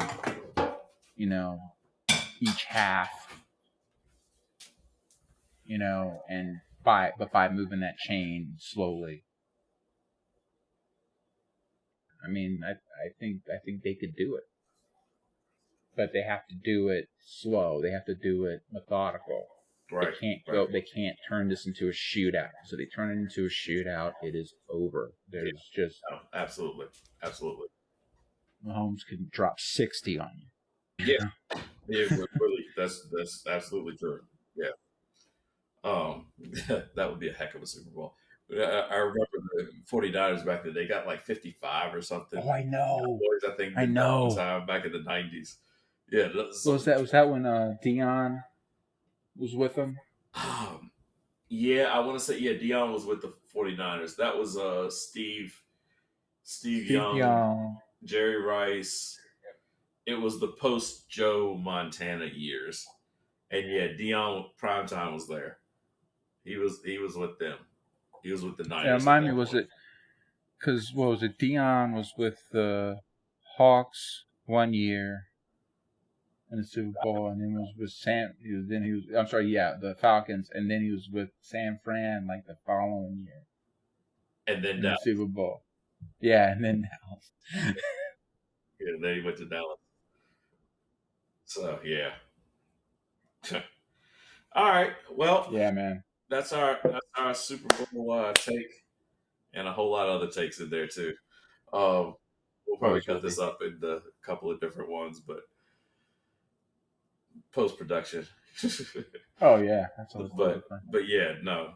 So, like I said, if the betting is on, I say the Chiefs, pulling for the Bucks. But if I had to bet, Chiefs.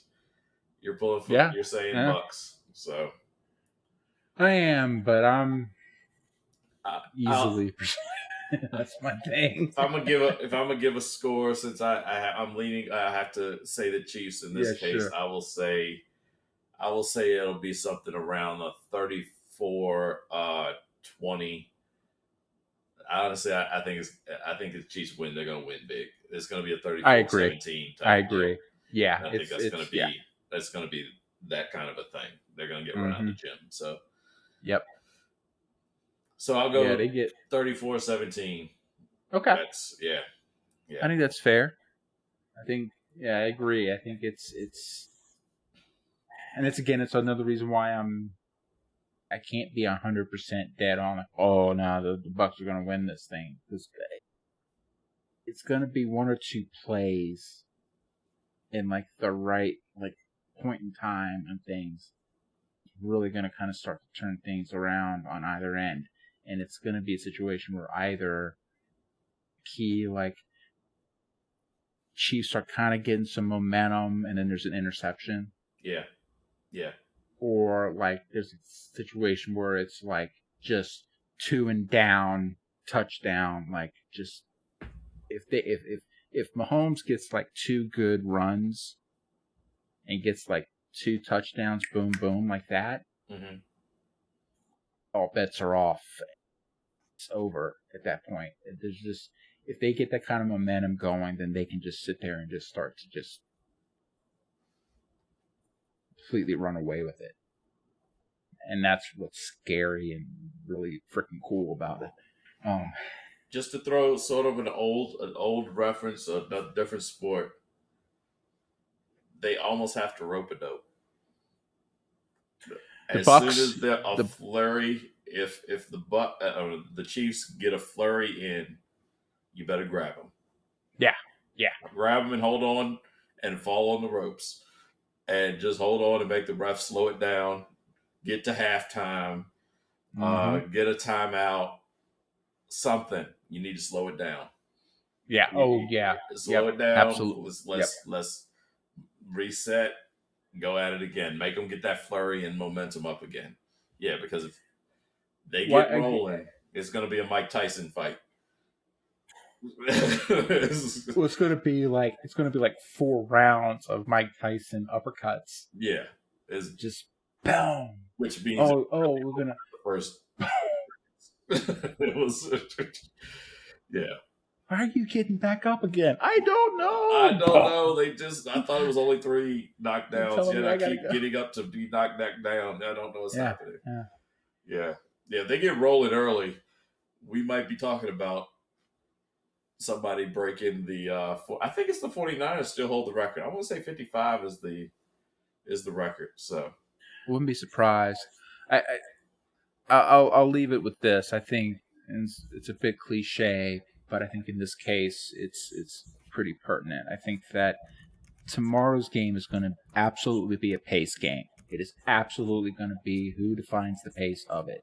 And if you let either team dictate how the pace is going to go, then it's not going to work for you. But I will say, again, kind of more to you choosing the Chiefs, I would give the edge to the Chiefs kind of having the pace dictated to them for most of the game. Gotcha.